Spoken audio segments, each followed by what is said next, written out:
वल्लभाधीश की जय। नमो भगवते तस्मै कृष्णायाद्भुत कर्मणे रूप नाम विभेदेन जगत क्रीडति यो यतः सच्चिदानंद रूपाय विश्वोत्पत्त्यादि हेतवे तापत्रय विनाशाय श्री कृष्णाय वयं नुमः। निस्साधन जनोद्धार कर्ण प्रकटीकृतः गोकुले स्वरूप श्री वल्लभ शरणं मम।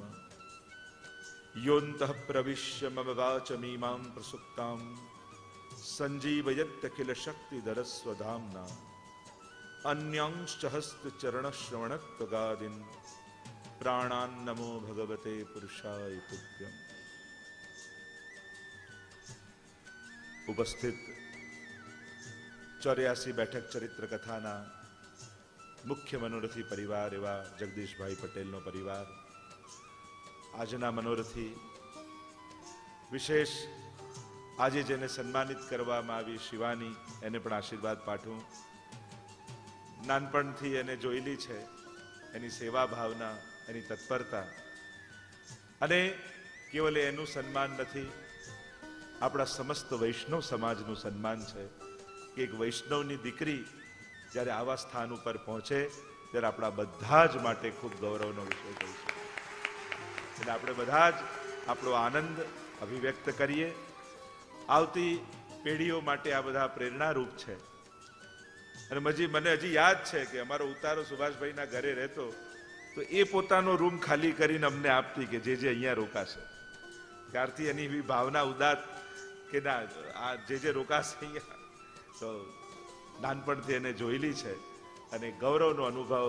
અને ખરેખર માતા પિતા તરીકે સુભાષભાઈ રસીલાબેનને પણ કેટલો ગૌરવ થતો હશે કે જ્યારે બાળકો આવી સિદ્ધિઓને સર કરે અને સમાજ જ્યારે એનું અભિવાદન અને સન્માન કરતું હોય ત્યારે માતા પિતા માટે તો ગૌરવનું છે, પણ એક ગુરુ તરીકે અમને પણ ગૌરવનો અનુભવ થઈ રહ્યો છે કે અમારી કોઈ એક શિષ્યા આવા સ્થાન ઉપર પહોંચી અને એને આવો સત્કાર અને સન્માન મળ્યું છે. ખરેખર ખૂબ જ આનંદનો વિષય. મારો આનંદ અને આશીર્વાદ અભિવ્યક્ત કરું છું. 84 બેઠકની આ દિવ્ય ગાથા, દિવ્ય ચરિત્ર, ગઈકાલે જે આપણે ચર્ચા કરી રહ્યા હતા બેઠકજીના ચરિત્રની, મહાપ્રભુજીના દરેક ચરિત્રો બહુ દિવ્ય છે. ભગવદ્ ગીતામાં ભગવાનના ચરિત્ર માટે સ્વયં ભગવાન પોતે કહે છે, જન્મ કર્મ ચમે દિવ્યમ. મારા જન્મ અને કર્મ દિવ્ય છે. દિવ્યનો અર્થ લૌકિક પ્રાકૃત મનુષ્ય જેવા નથી. આ અપ્રાકૃત અને અલૌકિક છે. અને એટલા માટે અલૌકિક તત્વો અને અલૌકિક જનો, અલૌકિક વ્યક્તિત્વો, એમના અલૌકિક ચરિત્રો એને ક્યારે પણ લૌકિક વ્યવહારિક બુદ્ધિથી એમના મૂલ્યાંકન કરવાનું. કારણ કે લૌકિક ગણિતથી આમના ચરિત્રો પર છે, આમના વ્યક્તિત્વો અલૌકિક છે. સર્વોત્તમ સ્તોત્રમાં ગુસાઈજીએ પહેલા જ પ્રથમ 6 શ્લોકમાં જ મહાપ્રભુજીના મહાત્મ્યને સમજાવતા કહી દીધું, અપ્રાકૃતા. આ અપ્રાકૃત છે, પ્રાકૃત નથી, લૌકિક નથી. અને જ્યારે લૌકિકતાની જેમાં લેશ માત્ર ગંધ ન હોય એનું મૂલ્યાંકન ક્યારે પણ લૌકિક બુદ્ધિ ન કરે. આ દિવ્યના લૌકિક ચરિત્રો છે. શ્રી મહાપ્રભુજીના પરિશ્રમમાં જે દૈવી જીવો માટે મહાપ્રભુજીએ કર્યા એના આ એક એક સ્મૃતિ ચિહ્નો છે. 11 વર્ષની અલ્પાયુના શ્રી વલ્લભાચાર્ય મહાપ્રભુજી એક ધોતી ઉપરણા ધારણ કરી પોતાની માતાની આજ્ઞા લઈ અને દૈવી જીવોના ઉદ્ધાર માટે, ભક્તિનો પ્રચાર કરવા માટે, ભુવિ ભક્તિ પ્રચારૈક, આ ભૂતલ પર ભક્તિનો પ્રચાર કરવા માટે શ્રી મહાપ્રભુજી પોતાનું ઘર પરિવાર છોડી અને જગતના કલ્યાણ માટે નીકળ્યા છે. વનો, ઉપવનો, નદીઓ, પર્વતોને પસાર કરતા કરતા ભારતના ખૂણે ખૂણે પધારી એક દિવ્ય મશાલ, એક દિવ્ય જ્યોત ભક્તિની ભારત વર્ષમાં પ્રગટાવી મહાપ્રભુજી. ભક્તિ કા ડંકા ભારત મેં બજવાયા શ્રી મહાપ્રભુજીને. આ ભક્તિનો ડિમડિમ ઘોષ શ્રી મહાપ્રભુજીએ વગાડ્યો ભારત વર્ષમાં. આજે પણ ભારતની ગવર્મેન્ટ એમ કહે છે કે લાખો ગામડાઓ સુધી અમે રોડ નથી પહોંચાડી શક્યા, અમે વીજળી નથી પહોંચાડી શક્યા, હજી ગવર્મેન્ટ પહોંચી નથી શકી. જ્યાં આજે આટલા વર્ષો બાદ પણ ગવર્મેન્ટ પાસે આટલા સાધનો હોવા છતાં ન પહોંચી શકી હોય, ત્યાં અમારા હિન્દુ ધર્મ, સનાતન ધર્મના આચાર્યો એ ભારતના ખૂણે ખૂણે, ગામડે ગામડે પહોંચ્યા છે. શ્રી મહાપ્રભુજી આજથી 550 વર્ષ પહેલા કેવા કેવા નાના નાના ગામો જે ભારતના નકશામાં ન દોરાયા હોય એવા એવા સ્થાનો, એવા એવા તીર્થોમાં, ત્યારે તો નથી કોઈ મેપ, નથી કોઈ જીપીએસ, નથી કોઈ પ્લાનિંગ, નથી કોઈ બજાર, નથી કોઈ લાઈટ, નથી કોઈ રસ્તા, નથી કોઈ વાહન. અને એવા સમયે પણ આપણા આચાર્યોની ક્રાંતિ, એમનો પરિશ્રમ આ હિન્દુ સંસ્કૃતિને જાગૃત બનાવવા માટે, આખા ભારત વર્ષને અખંડ બનાવવા માટે જે મહાપ્રભુજીએ પરિશ્રમ કર્યો છે, એ ભારત વર્ષ પર રહેલો આપનો ઉપકાર પ્રત્યેક ભારતીય કેમ ભૂલી શકે? નાના નાના ગામડાઓમાં ખેડૂતો રહે, જ્યાં કોઈ શિક્ષણ ન હોય, કોઈ સ્કૂલ ન હોય, પણ એને પણ એક આદર્શ દિનચર્યા કેવી હોવી જોઈએ એક વૈષ્ણવની, એ મનુષ્ય માત્રનું એક ડેઈલી રૂટીન, એનું જીવન ચરિત્ર કેવું હોવું જોઈએ. એક ઝૂંપડામાં રહેનારો સાધારણ વ્યક્તિ પણ મહાનતમ મૂલ્યોને જીવનમાં સ્વીકાર કરી અને જીવતો હોય, ત્યારે આ દેન એ આપણા આચાર્યોની છે. ગમે તેટલી સારામાં સારી સ્કૂલો આજે અવેલેબલ છે, શિક્ષણ મળે છે, પણ સંસ્કાર માટે હંમેશા બધા ચિંતિત રહે છે. શિક્ષણની સુવિધાઓ ખૂબ ઊભી કરવામાં આવી, પણ સંસ્કારોનું શું? આ કાર્ય તો આપણા આચાર્યોએ કર્યું છે. મહાપ્રભુજીએ 84 સ્થાનોમાં ભારતના 7 દિવસ ભાગવતજીના પારાયણ કરી, બેઠકજી સ્થાપિત કરી અને ઠેર ઠેર ભક્તિની ધ્વજાને ફરકાવી છે. આ 84 બેઠકનું ચરિત્ર જ્યારે આપણે વાંચીએ છીએ, જ્યારે સાંભળીએ છીએ, ત્યારે આપણને ખ્યાલ આવે છે કે આ મહાપુરુષોની દેન શું છે આ ભારત વર્ષ. જ્યારે ભારતની વાત કરીએ છીએ, એના વિકાસની વાત કરીએ, એની પ્રગતિની વાત કરીએ, એની ઇકોનોમીની વાત કરીએ, પણ ભારતની સંસ્કૃતિએ કેવલ બજાર રૂપે ભારતને ક્યારે નથી જોયું. એને સંસ્કારની પાઠશાળા રૂપે જોયું છે કે આ ભારત વર્ષ એ કઈ રીતે જ્ઞાનનો પ્રકાશ વિશ્વમાં પાથરી શકે, એ રીતે ભારતને જોવામાં આવ્યું છે. અત્યારે કેવલ વ્યવહારિક રૂપે આપણે જોઈએ કે બહુ મોટું માર્કેટ છે, બહુ મોટું બજાર છે, પણ આ ભારતીય સંસ્કૃતિની દ્રષ્ટિ નથી. ભારતીય સંસ્કૃતિ તો આપનારી છે, જ્ઞાનનો પ્રકાશ પાથરનારી છે, વિશ્વના ગુરુ સ્થાને બેસનારી છે. અને વિશ્વના ગુરુ સ્થાને ભારતને કોણે બેસાડ્યું? આપણા આચાર્યો, ધર્માચાર્ય, એમની વિચારધારાએ, એમણે આપેલા સંસ્કારે. એક સાધારણ અભણ વ્યક્તિ પણ પોતાના મહાનતમ મૂલ્યોને લઈને જ્યારે જીવતો હોય નાના નાના ગામડાઓમાં, ત્યારે વિચાર કરો એ સંસ્કૃતિનું એ મૂલ્ય કેવું, એ સંસ્કૃતિનું જે રિચનેસ કહીએ, એ કેવી સંસ્કૃતિ છે.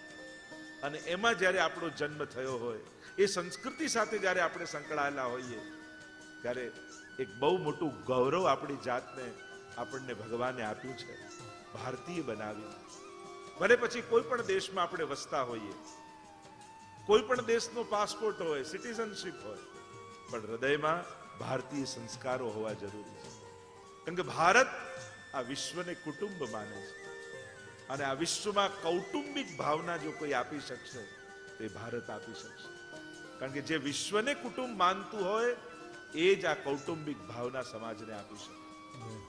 શ્રી મહાપ્રભુજીનો એ પરિશ્રમ, ગઈકાલે આપણે જે બેઠક ચરિત્રનું અવલોકન કરતા હતા, અને મહાપ્રભુજીનું આ બેઠક ચરિત્ર શ્રી ગોકુલનાથજીએ પ્રગટ કર્યું. શરૂઆત કરી ગોકુલથી. ગઈકાલે એની પણ ચર્ચા આપણે કરી. ગોકુલથી શરૂઆત કેમ કરી, ગોવિંદ ઘાટ, ઠકરાણી ઘાટ ઉપર, અને એ બેઠકજીની આપણે ચર્ચા કરી રહ્યા હતા. આઈએ બેઠકજીના એ ચરિત્રને પ્રારંભ કરતા પહેલા આ બેઠકજીઓને વંદન કરી લઈએ. કારણ કે ક્રમ તો એવો વિચાર્યો તો રોજ બાર બેઠકજી લેવું, પણ જેટલો સમય રહેશે આપણે પૂરું કરવાની કોઈ ઉતાવળ નથી. પતાવવામાં મને રસ નથી, મને તો પહોંચાડવામાં રસ છે. મહાપ્રભુજીની કોઈ એક વાત પણ તમારા સુધી પહોંચી જશે ને તો તમે વલ્લભી બની જશો. પણ દરેક ચરિત્રને આપણે જોવા છે. અહીંયા જ્યારે તમે પરિક્રમા કરશો ત્યારે મહાપ્રભુજીના એક એક બેઠકજીના ચરિત્રો પ્રમાણેનું આખું સજાવટ તમને દર્શન કરવા મળશે. એટલે જ્યારે પણ તમે પરિક્રમા કરતા હો ત્યારે એક એક બેઠકજીને ધ્યાનથી જોજો. ત્યાં મહાપ્રભુજી બિરાજેલા છે, કોણ વૈષ્ણવ પર કઈ રીતે કૃપા કરી રહ્યા છે, કઈ રીતે ઉપદેશ આપી રહ્યા છે, એનું તમને દર્શન અહીંયા પ્રત્યક્ષ થશે. અને કથામાં તમે કર્ણ દ્વારા એ ચરિત્રનું દર્શન કરશો અને અહીંયા નેત્રો દ્વારા દર્શન થશે. આइए उस बैठक चरित्र के कीर्तन को गान करके वंदन करके. तो આજે આપણે ગઈકાલના 12 બેઠકજી અને આજના 12 બેઠકજી એમ 24 બેઠકજીને વંદન કરી અને પછી ચરિત્રનું અવગાહન કરીએ. પ્રથમ બેઠક શ્રી ગોકુળની મહાપ્રભુજી બિરાજે છે.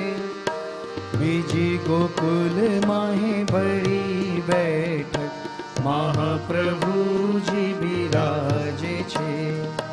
ત્રીજી બેઠક શૈયા મંદિરની મહાપ્રભુજી બિરાજે છે. અમારા પૂર્ણ પ્રેમે ત્યાં પ્રભુને દંડવત પહોંચે રે. અમારા પૂર્ણ પ્રેમે ત્યાં પ્રભુને દંડવત પહોંચે રે.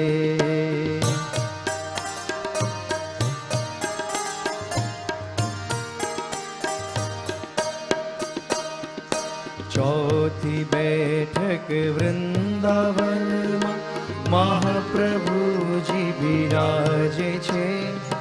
પાંચમી બેઠક વિશ્રામ ઘાટે જ્યાં મહાપ્રભુજી બિરાજે છે. છઠ્ઠી બેઠક મધુવનમાં મહાપ્રભુજી બિરાજે છે. અમારા પૂર્ણ પ્રેમે ત્યાં પ્રભુને દંડવત પહોંચે રે. અમારા પૂર્ણ પ્રેમે ત્યાં પ્રભુને દંડવત પહોંચે રે.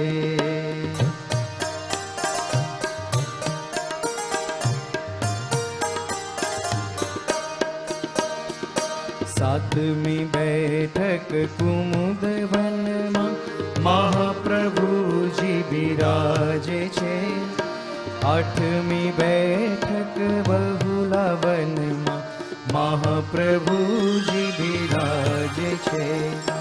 નવમી શ્રી રાધા કૃષ્ણ કુંડ પર મહાપ્રભુજી બિરાજે છે.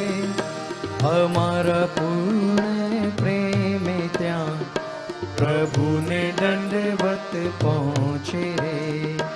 અમારા પૂર્ણ પ્રેમે ત્યાં પ્રભુને દંડવત પહોંચે રે.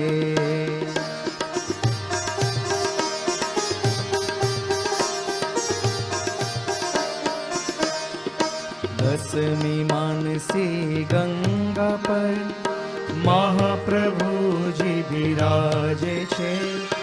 બેઠક 11મી શ્રી પરાસોલી મહાપ્રભુજી બિરાજે છે.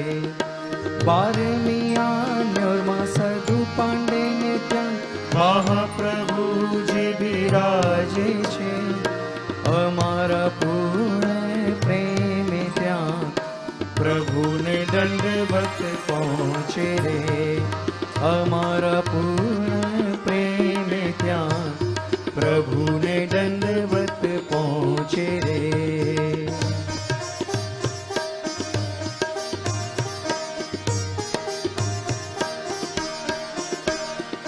બેઠક 13મી ગોવિંદ કુંડ પર મહાપ્રભુજી બિરાજે છે.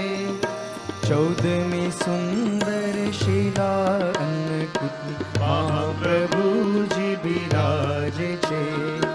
15મી ગિરિરાજ મંદિરની દક્ષિણે મહાપ્રભુજી બિરાજે છે. અમારા પૂર્ણ પ્રેમે ત્યાં પ્રભુને દંડવત પહોંચે રે. અમારા પૂર્ણ પ્રેમે ત્યાં પ્રભુને દંડવત પહોંચે રે.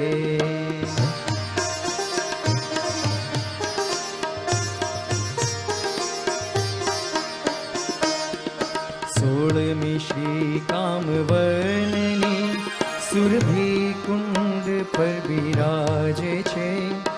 બેઠક 17 ગહ્વર કૃષ્ણ કુંડ પર બિરાજે છે. 18મી સંકેત વન કૃષ્ણ કુંડ પર મહાપ્રભુજી બિરાજે છે. અમારા પૂર્ણ પ્રેમે ત્યાં પ્રભુને દંડવત પહોંચે રે. અમારા પૂર્ણ પ્રેમે ત્યાં પ્રભુને દંડવત પહોંચે રે.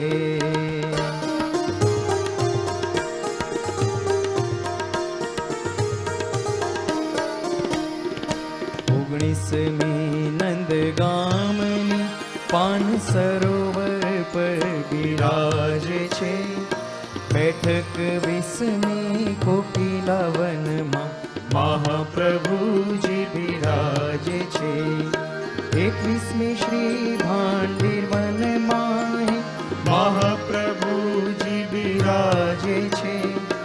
અમારા પૂર્ણ પ્રેમે ત્યાં પ્રભુને દંડવત પહોંચે રે.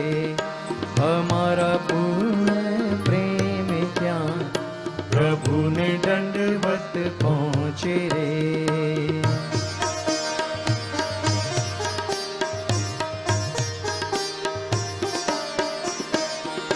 બેઠક 22મી માન સરોવર પર મહાપ્રભુજી બિરાજે છે. બેઠક 23મી સોરમજી કાંઠે મહાપ્રભુજી બિરાજે છે.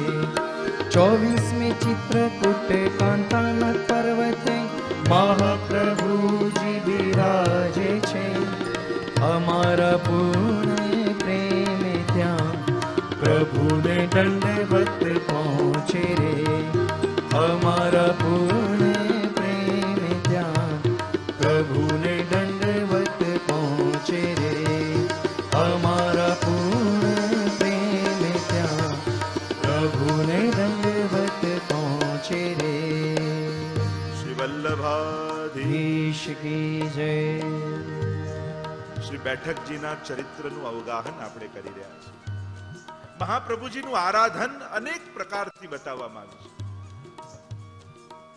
જેમ અત્યારે સ્વરૂપો નું આરાધન આપણે કરીએ છીએ. પ્રાચીન સમયમાં તમે જોવા જાઓ તો ચિત્ર સ્વરૂપ સેવામાં મહાપ્રભુજીના ગણન ત્યાં બિરાજતા. ઘણાને ત્યાં મહાપ્રભુજીએ પોતાના પાદુકાજી પધરાવી દીધા. શ્યામદાસ સુથારાદીની વાર્તા 84 આદિ વૈષ્ણવમાં તમે જુઓ તો મહાપ્રભુજીના પાદુકાજીની સેવાનો ક્રમ. ત્રીજો ક્રમ, ક્યાંક મહાપ્રભુજીએ પોતાના હસ્તાક્ષર પધરાવી દીધા અને હસ્તાક્ષર પણ શ્રી વલ્લભ સ્વરૂપ છે. ગઈકાલે જે મેં વાત કરી હતી, આટલા સ્વરૂપે મહાપ્રભુજીએ પોતે આજ્ઞા કરી છે કે હું પ્રગટ રૂપે બિરાજમાન રહીશ. મારા ગ્રંથ, મારા હસ્તાક્ષર, મારી માલા, મારી પાદુકા, મારા વંશ, મારી બેઠક, આટલા મારા પ્રગટ સ્વરૂપો છે. તો આજે પણ ઘણા સ્થાનોમાં શ્રી મહાપ્રભુજીના હસ્તાક્ષરજીની સેવા થાય છે. એમ જ મહાપ્રભુજીની સેવામાં બેઠકજીનો ક્રમ એ પણ વિશેષ રૂપે છે. પ્રાય જ્યારે પણ ભારત વર્ષમાં કોઈ પણ તીર્થમાં જઈએ તો લગભગ બધા જ તીર્થોમાં શ્રી મહાપ્રભુજીના બેઠકજી બિરાજમાન છે. આ બેઠકજીના અનેક ભાવો આપણે ત્યાં કહેવામાં આવ્યા છે. ગુરુસ્થાન છે એ તો નિશ્ચિત વાત છે, પણ ભાવાત્મક ક્રમોમાં શ્રી વલ્લભની એ કુંજ છે એવો પણ એક ભાવ બતાવવામાં આવ્યો. પ્રથમ બેઠકથી ગઈકાલે બેઠક યાત્રાની આપણે શરૂઆત કરી હતી. પ્રથમ બેઠક ગોકુલની ગોવિંદ ઘાટ અને ઠકરાણી ઘાટની કહેવામાં આવી. જે ચર્ચા આપણે કરી રહ્યા હતા કે બેઠકજીની શરૂઆતની યાત્રા તો જન્મથી હોવી જોઈએ, પણ આ કોઈ ઐતિહાસિક રૂપે બેઠક ચરિત્રનો ક્રમ નથી બતાવવામાં આવ્યો, મહાપ્રભુજીના જીવન ચરિત્ર રૂપે નથી બતાવવામાં આવ્યો. નહીં તો ચંપારણથી શરૂ થાત, પહેલી બેઠક ચંપારણજીની કહેત, પણ આ એક પુષ્ટિ ભક્તિની યાત્રા રૂપે શ્રી મહાપ્રભુજીના બેઠકજીનો ક્રમ બતાવવા માટે પુષ્ટિ માર્ગનું એક મહત્વનું ઐતિહાસિક સ્થાન એ આ ગોકુલની ગોવિંદ ઘાટ અને ઠકરાણી ઘાટની બેઠકજી છે. કારણ આ પુષ્ટિ ભક્તિના પ્રાગટ્યનું સ્થાન છે. શ્રી વલ્લભના પ્રાગટ્યનું સ્થાન ચંપારણ્ય છે. શ્રી શ્રીનાથજીના પ્રાગટ્યનું સ્થાન ગિરિરાજજીની ઉપર છે. શ્રી ગુસાઈજીનું પ્રાગટ્ય સ્થાન એ ચરણાટ છે, પણ પુષ્ટિ ભક્તિનું પ્રાગટ્યનું સ્થાન એ આ ગોકુલની ગોવિંદ ઘાટ અને ઠકરાણી ઘાટની બેઠક છે. ગઈકાલે જે ચર્ચા કરતા હતા, ઠકરાણી ત્રીજનો દિવસ છે. મહાપ્રભુજી વ્રજના બધા જ સ્થાનોને પ્રગટ કરતા કરતા ગોકુલ પધાર્યા છે. ગોકુલમાં જ્યારે મહાપ્રભુજી યમુનાજીના દર્શન કરે છે ત્યારે સાક્ષાત 16 વર્ષ યુવતી સ્વરૂપ શ્રી યમુનાજી પ્રગટ થાય છે. હાથમાં કમળની છડી લઈ અને સ્થાન બતાવે છે. આ ગોવિંદ ઘાટ છે, આ ઠકરાણી ઘાટ છે. અને એ સમયે સાક્ષાત યમુનાજીના પ્રગટ સ્વરૂપે દર્શન કરી શ્રી મહાપ્રભુજીના મુખમાંથી યમુનાષ્ટકનું પ્રાગટ્ય થાય છે. ત્યાં સુધીની કથાનું દર્શન આપણે કર્યું હતું. અને એ દિવસે જ્યારે યમુનાજીના દર્શન થયા, મહાપ્રભુજી ગોવિંદ ઘાટ ઉપર ભાગવતજીનું પારાયણ કરવા બિરાજી ગયા. 7 દિવસ સુધી આ સ્થાન ઉપર મહાપ્રભુજી ભાગવતજીનું પારાયણ કર્યું. જો આ બેઠકજીમાં દરેક સ્થાનોમાં 7 જ દિવસ પારાયણ કર્યું હોય એ જરૂરી નથી. ક્યાંક 3 દિવસ છે, ક્યાંક મહિના સુધીનો પણ ઉલ્લેખ છે, ક્યાંક 6 મહિના વિરાજ્યા છે, ક્યાંક કેવલ સંધ્યાવંદન કર્યું છે.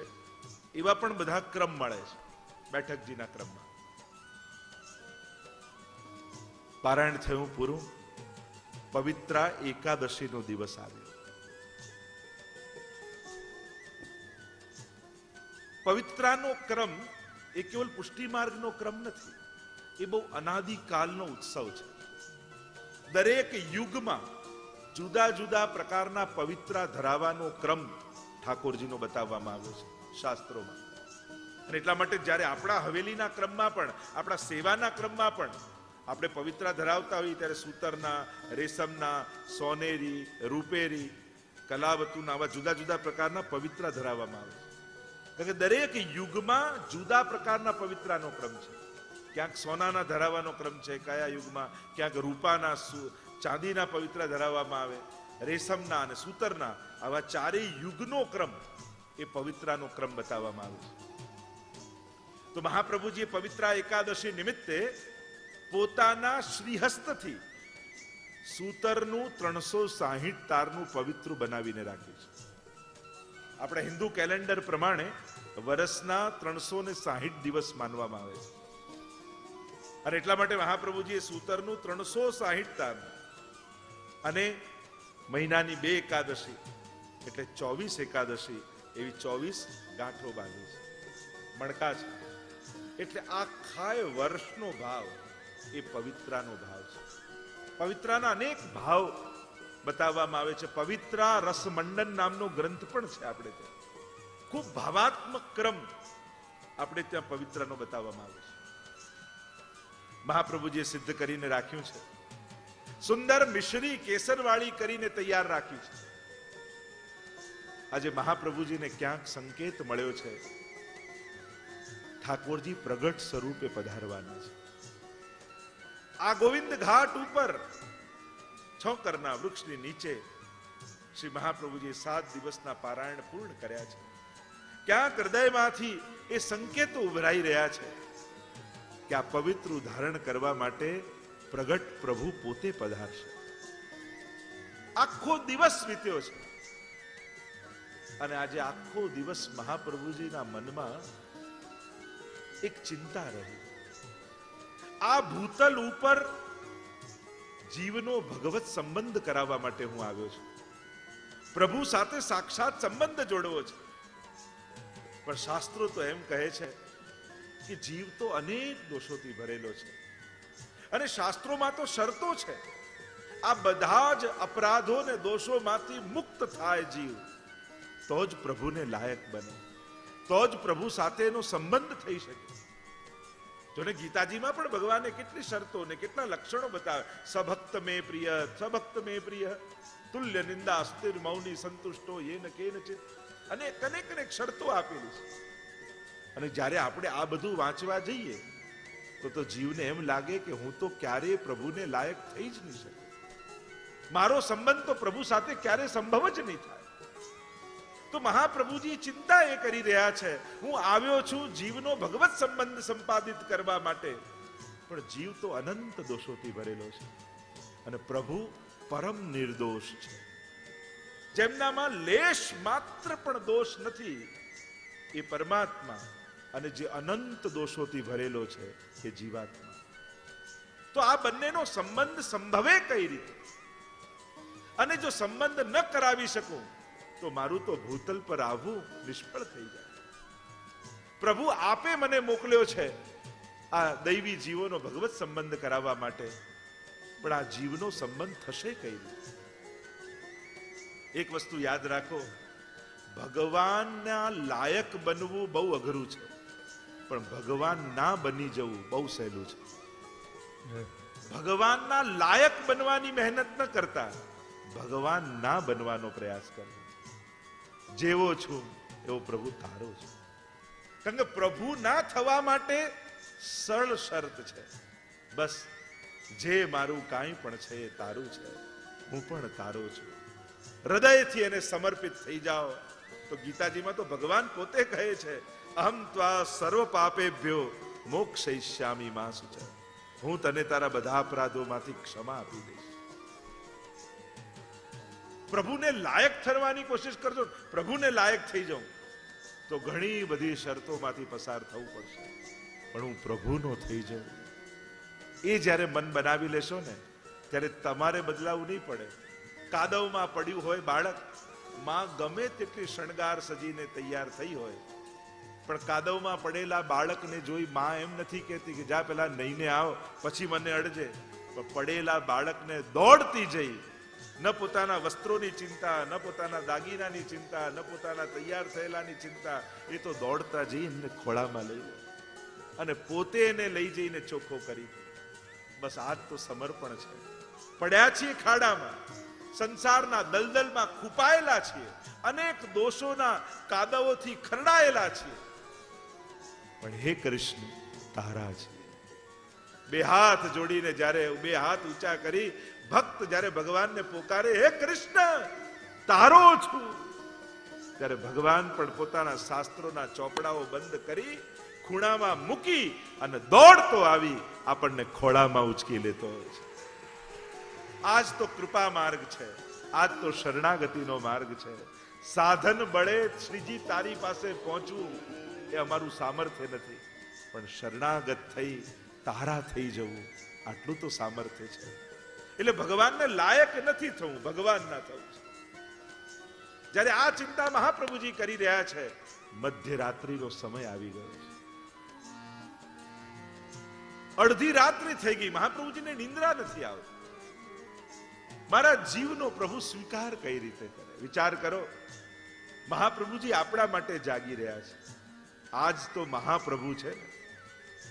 પ્રભુ ઠાકોરજીને કહીએ, વલ્લભને મહાપ્રભુ કહીએ, કારણ સર્વતંત્ર સ્વતંત્ર એ પરમાત્મા શ્રીનાથજી, એને કોઈ બાંધી ન શકે, પણ એ પ્રભુને પણ પરતંત્ર બનાવી ભક્તનો અને એની ગોદમાં પધરાવી દે એ મહાપ્રભુ છે. જે પ્રભુનું દાન આપવા સમર્થ છે એ મહાપ્રભુ છે. મધ્યરાત્રિનો સમય થયો, ચિંતામાં મગ્ન એવા મહાપ્રભુજી એક સમય ચિંતા ચિત આઈ, દૈવી કિહબિદ જાની ન જાઈ, આસુરી સો મિલી રહત સદાઈ, ભિન્ન હોય સો કોન ઉપાય. છે દૈવી જીવ, પણ સંસારીઓ લોકો જોડે રહી, આસુરીઓ જોડે રહી, એના પ્રભાવને કારણે આ દૈવી જીવ પણ પોતાનું સ્વરૂપ ભૂલી ગયો છે. એક વસ્તુ યાદ રાખો, ભગવાને તમને જેના માટે બનાવ્યા છે એ કાર્યમાં જ્યાં સુધી નહીં લાગો ત્યાં સુધી ગમે તેટલું સંસારનું મેળવી લો, તમને શાંતિ કે આનંદ નહીં મળે. કારણ કે તમારું સર્જન ભગવાને કોઈ જુદા ઉદ્દેશ્ય સાથે કર્યું છે. પુષ્ટિ કાયેન નિશ્ચય, મહાપ્રભુજી કહે છે. મારા પુષ્ટિ સૃષ્ટિનું સર્જન એ મહાપ્રભુજી કહે છે ઠાકોરજીએ એની ભક્તિ અને સેવા માટે કર્યું છે. અને જેના માટે તમને ઘડ્યા છે એ કાર્યમાં નહીં લાગો ને ત્યાં સુધી તમને સંસારના કોઈ પદાર્થ તૃપ્તિનો અનુભવ નહીં કરાવી શકે. ભલે બધું જ દુનિયાનું મેળવી લો, પણ જ્યાં સુધી કટોરી મિશ્રી ઠાકોરજીને નહીં આરોગાવો ને ત્યાં સુધી તમને ઓડકાર નહીં આવે. કારણ કે તમને ઘડ્યા છે ભોગ માટે નહીં, ભોગ ધરવા માટે બનાવ્યા છે. તમને શ્રીજીએ એમની સેવા માટે ઘડ્યા છે. અને જ્યારે એ વાસ્તુની સભાનતા થઈ જશે ત્યારે જીવનનું લક્ષ્ય મળી જશે. ચિંતા કરી રહ્યા છે મહાપ્રભુ, કારણ કે આસુરી છો, તમે જેની સાથે રહો એનો પ્રભાવ તમારી પર આવી જાય. સંસારમાં રહીએ છે પણ સંસાર માટે નથી પેદા થયા. નાવ પાણી માટે જ છે અને પાણીમાં નાવ રે બરાબર છે, પણ નાવમાં પાણી આવી જાય તો નાવ ડૂબી જાય. એમ સંસારમાં રહેવું બરાબર છે, પણ સંસાર આપણામાં ન આવી જાય. સંસારીઓ સાથે રહી સંસારીઓનો આવેશ આપણને છે. જો જેની પાસે રહો, તમે અગ્નિની નજીક જાઓ તો આપમેળે ગરમાશ લાગે ને. અગ્નિ પાસે માંગવું પડે કે અગ્નિ આપ, ગરમી આપ? ના, એની નિકટ જાઓ એટલે ગરમીનો અનુભવ થઈ જ જાય. તમે બરફની પાસે ઉભા રહો તો ઠંડકનો અનુભવ થઈ જ જાય. જેના પ્રભાવમાં આવો છો એની અસર સહજમાં આપણી ઉપર આવે છે. તમે બહુ લૌકિક આવેશ વાળા વ્યક્તિની નિકટ રહેશો ને તો સહજમાં લૌકિક આવેશ તમારામાં આવી જ જશે. સહજમાં તમારે એની પાસે માંગવાની કે લેવાની જરૂર નથી પડતી, એનો પ્રભાવ અસર કરે. કોઈ બહુ ચિંતા વાળા વ્યક્તિ જેને હંમેશા ચિંતા જ રહેતી હોય ને એની જોડે અડધો કલાક બેસો ને તો તમને ચિંતા થવા લાગશે. સહજમાં એનો સ્વભાવ પ્રભાવ કરે. અને કોઈ શ્રદ્ધાવાન પાસે રહેશો ને, દ્રઢતા વાળા પાસે, ના ઠાકોરજી છે ને, બધું થઈ જશે. તમારી દ્રઢતા વધી જશે. બહુ જ મહત્વનું જીવનમાં એ છે તમારો સંગ કયો છે. બહુ જ મહત્વનું છે. કારણ કે જેના સંગમાં રહેશો, ઘણી વાર લોકો ઘણા ન મળે આપણને શંકા નાખે, લો તમારા બા તો આટલી ભક્તિ કરતા તોય માંદા પડ્યા. હવે માંદા પડવાને ભક્તિ કરવાને મેળ શું? પણ લોકો આવું કનેક્શન જોડી દે, રોંગ લોજિક આપે. આપણી શ્રદ્ધામાં ક્યાંક ને ક્યાંક શંકા ભેળવીને જતા. અને ઘણા એવા મળે, તમારા બા આટલા માંદા હતા, હોસ્પિટલમાં આટલો ટાઈમ રહ્યા, પણ ક્યારે ભગવત નામ છોડ્યું નહીં હોય એમણે. હોસ્પિટલના ખાટલામાં બેઠા બેઠા એ માળા ફેરવતા રહેતા, હોસ્પિટલના ખાટલામાં બેઠા બેઠા યમનાષ્ટકના પાઠ કરતા રહેતા. અને આવાને મળીએ ને તો આપણને થાય એ હોસ્પિટલમાં લઈ શકે છે તો હું ઘરની ખુરશીમાં બેસીને નામ ન જપી શકું. આપણને પ્રેરણા મળી જાય. એવાનો સંગ રાખજો જે ભગવાનમાં શ્રદ્ધા વધારે, તમારી દ્રઢતા વધારે. એવાનો સંગ રાખજો. શંકા વાળાનો સંગ કરશો તો શંકા જ આવશે. તો આ સુરી સો મિલી રહત સદાઈ, ભિન્ન હોય સો કોન ભાઈ. અને આ સિંહનું બચ્ચું ઘેટાના ટોળામાં રહીને પોતાને ઘેટું માનવા લાગ્યું. છે તો સિંહનું બચ્ચું છે, વૈષ્ણવ છે, પ્રભુના શ્રીઅંગની સૃષ્ટિ છે, પણ પોતાને સંસારી સમજવા લાગ્યું. એક વસ્તુ યાદ રાખો, જેણે ભગવાનને સાચવી લીધા ને એ ભગવાન તમારો સંસાર પણ સાચવી લેશે. પણ ભગવાનને ભૂલી સંસાર સાચવવા જશો તો ન ભગવાન હાથમાં આવશે ન સંસાર હાથમાં આવશે. કારણ કે સંસાર આજ સુધી કોઈ પકડી શક્યું નથી. જેણે ભગવાનનો હાથ પકડી લીધો ને એ ભગવાને એ જીવનો સંસાર પણ સાચવી લીધો. અને અનેક અનેક પ્રસંગોમાં આપણે જોઈએ જ છે. નરસિંહ મહેતાથી લઈને આજ સુધીના લોકોના જીવનના જોઈએ જેણે પ્રભુને પકડી રાખ્યા છે ને, પ્રભુએ એનું બધું જ સાચવી લીધું છે. મહાપ્રભુજી ચિંતા કરે છે, પોતાના સ્વરૂપને ભૂલી જવું આનાથી મોટું બીજું કોઈ અજ્ઞાન નથી. તમને કોઈ પૂછે તું કોણ છું, ત્યારે તમારો શું જવાબ હોય? જો વાલ્મીકી રામાયણમાં એ પ્રસંગ આવે છે, જ્યારે હનુમાનજી પહેલી વાર રામચંદ્રજીને મળે છે અને ત્યારે રામચંદ્રજી પૂછે છે તું કોણ છે, ત્યારે બહુ સુંદર ઉત્તર હનુમાનજી આપ્યો. દેહ બુદ્ધ્યા તું દાસોહમ, જીવ બુદ્ધ્યા ત્વદંશક, આત્મ બુદ્ધ્યા ત્વમેવાહ, મિતિ મે નિશ્ચલામતિ. દેહ બુદ્ધિથી હું આપનો દાસ છું, જીવ બુદ્ધિથી આપનો અંશ છું, અને આત્મ બુદ્ધિથી હું આપનું જ સ્વરૂપ છું. ત્રણેય સ્વરૂપની વાત હનુમાનજી કરે. એમ વૈષ્ણવના પણ ત્રણ સ્વરૂપો આપણા આચાર્યોએ બતાવ્યા: આધિ ભૌતિક સ્વરૂપ, આધ્યાત્મિક સ્વરૂપ અને આધિ દૈવિક સ્વરૂપ. તમને કોઈ પૂછે કે તું કોણ, જો આપણે ત્યાં ગોકુલનાથજીની વાર્તા પ્રસંગમાં આવે છે, અપરસમાં ઠાકોરજીની સેવામાં જતા હતા અને કોઈ વૈષ્ણવ એમને અડી ગયું. અને અડી ગયું, આપણે ત્યાં એમ કહેવાય કે પ્રભુ પરમ પવિત્ર છે, એટલે એમની સેવામાં હો તેવા જ પવિત્ર બની અને ભગવત સેવા કરો. નહીં અડવું એ ઉદ્દેશ્ય નથી, પવિત્ર રહેવું એ મૂળ ઉદ્દેશ્ય છે. લોકો આપણને યાદ શું રહે, નહીં અડવું, નહીં અડવું, પુષ્ટિ માર્ગને તો એ નામે લોકો એટલો બદનામ કરી નાખ્યો. નહીં અડવું એ ઉદ્દેશ્ય નથી, પવિત્ર રહેવું પ્રભુની સેવામાં એ લક્ષ્ય છે. તું અડતો નહીં એ કહેવાનો ઉદ્દેશ નથી, તું અપરસ કરીને મારી જોડે સેવામાં આવ, મૂળ ઉદ્દેશ્ય એ છે. કોઈ આવતા નહીં, કોઈ અડતા નહીં, દૂર રહેજો, આ તો નેગેટિવ અર્થ છે. બધા આવો, બધા અપરસ કરો, બધા સેવામાં જોડાઓ, મૂળ ઉદ્દેશ્ય આ છે. પણ આપણે વાત ઊંધી રીતે કહીએ છીએ અને એને એટલો ભારપૂર્વક કહીએ છીએ કે લોકોને એમ થાય કે અડવું નહીં એ સેવા છે. અડવું નહીં, તું અપરસ કરીને સાથે ચાલ એ સેવા છે, એ પુષ્ટિ માર્ગ છે. પણ પ્રભુ પરમ પવિત્ર છે, એટલે કહ્યું દેવો ભૂત્વા દેવમ યજેત. શાસ્ત્ર વેદ એમ કહે છે, દેવ થઈ દેવને ભજો. જેની ઉપાસના કરો છો એના જેવા થઈ, એના જેવા પવિત્ર થઈ, એના જેવો વેશ ધરી. એટલે જો મહાદેવજીની ઉપાસના કરતા હોય તો એ રાખ લગાડે, વાઘાંબર પહેરે, ત્રિશૂલ રાખે, મહાદેવજી જેવા થઈને મહાદેવજીની ઉપાસના કરે. જે શક્તિની ઉપાસના કરતા હોય એ ચુંદડી ઓઢે ને નથ પહેરે ને કુંડળ પહેરે અને શક્તિ જેવા બની શક્તિની ઉપાસના. એમ જે વિષ્ણુની ઉપાસના કરતા હોય એ વિષ્ણુ જેવા થાય, બ્રહ્મ જેવા, ઈશ્વર કૃષ્ણ જેવા. એટલે શંખ ચક્ર ગદા પદ્મ ધારણ કરે, ચિહ્નો તિલક ધારણ કરે, કંઠી ધારણ કરે. તો વિષ્ણુને જે પ્રિય છે એના જેવા થઈ એનું આરાધન કરો, એમ શાસ્ત્ર કહે છે. આપણે દરેક વસ્તુને એટલું નેગેટિવલી લોકો આગળ મૂકીએ છીએ કે લોકો એમ સમજે કે આ શું છે. એ જ વાતને તમે સારી રીતે કહો કે પોઝિટિવલી વાત કરો તો એનો આખું દ્રષ્ટિકોણ બદલાઈ જાય.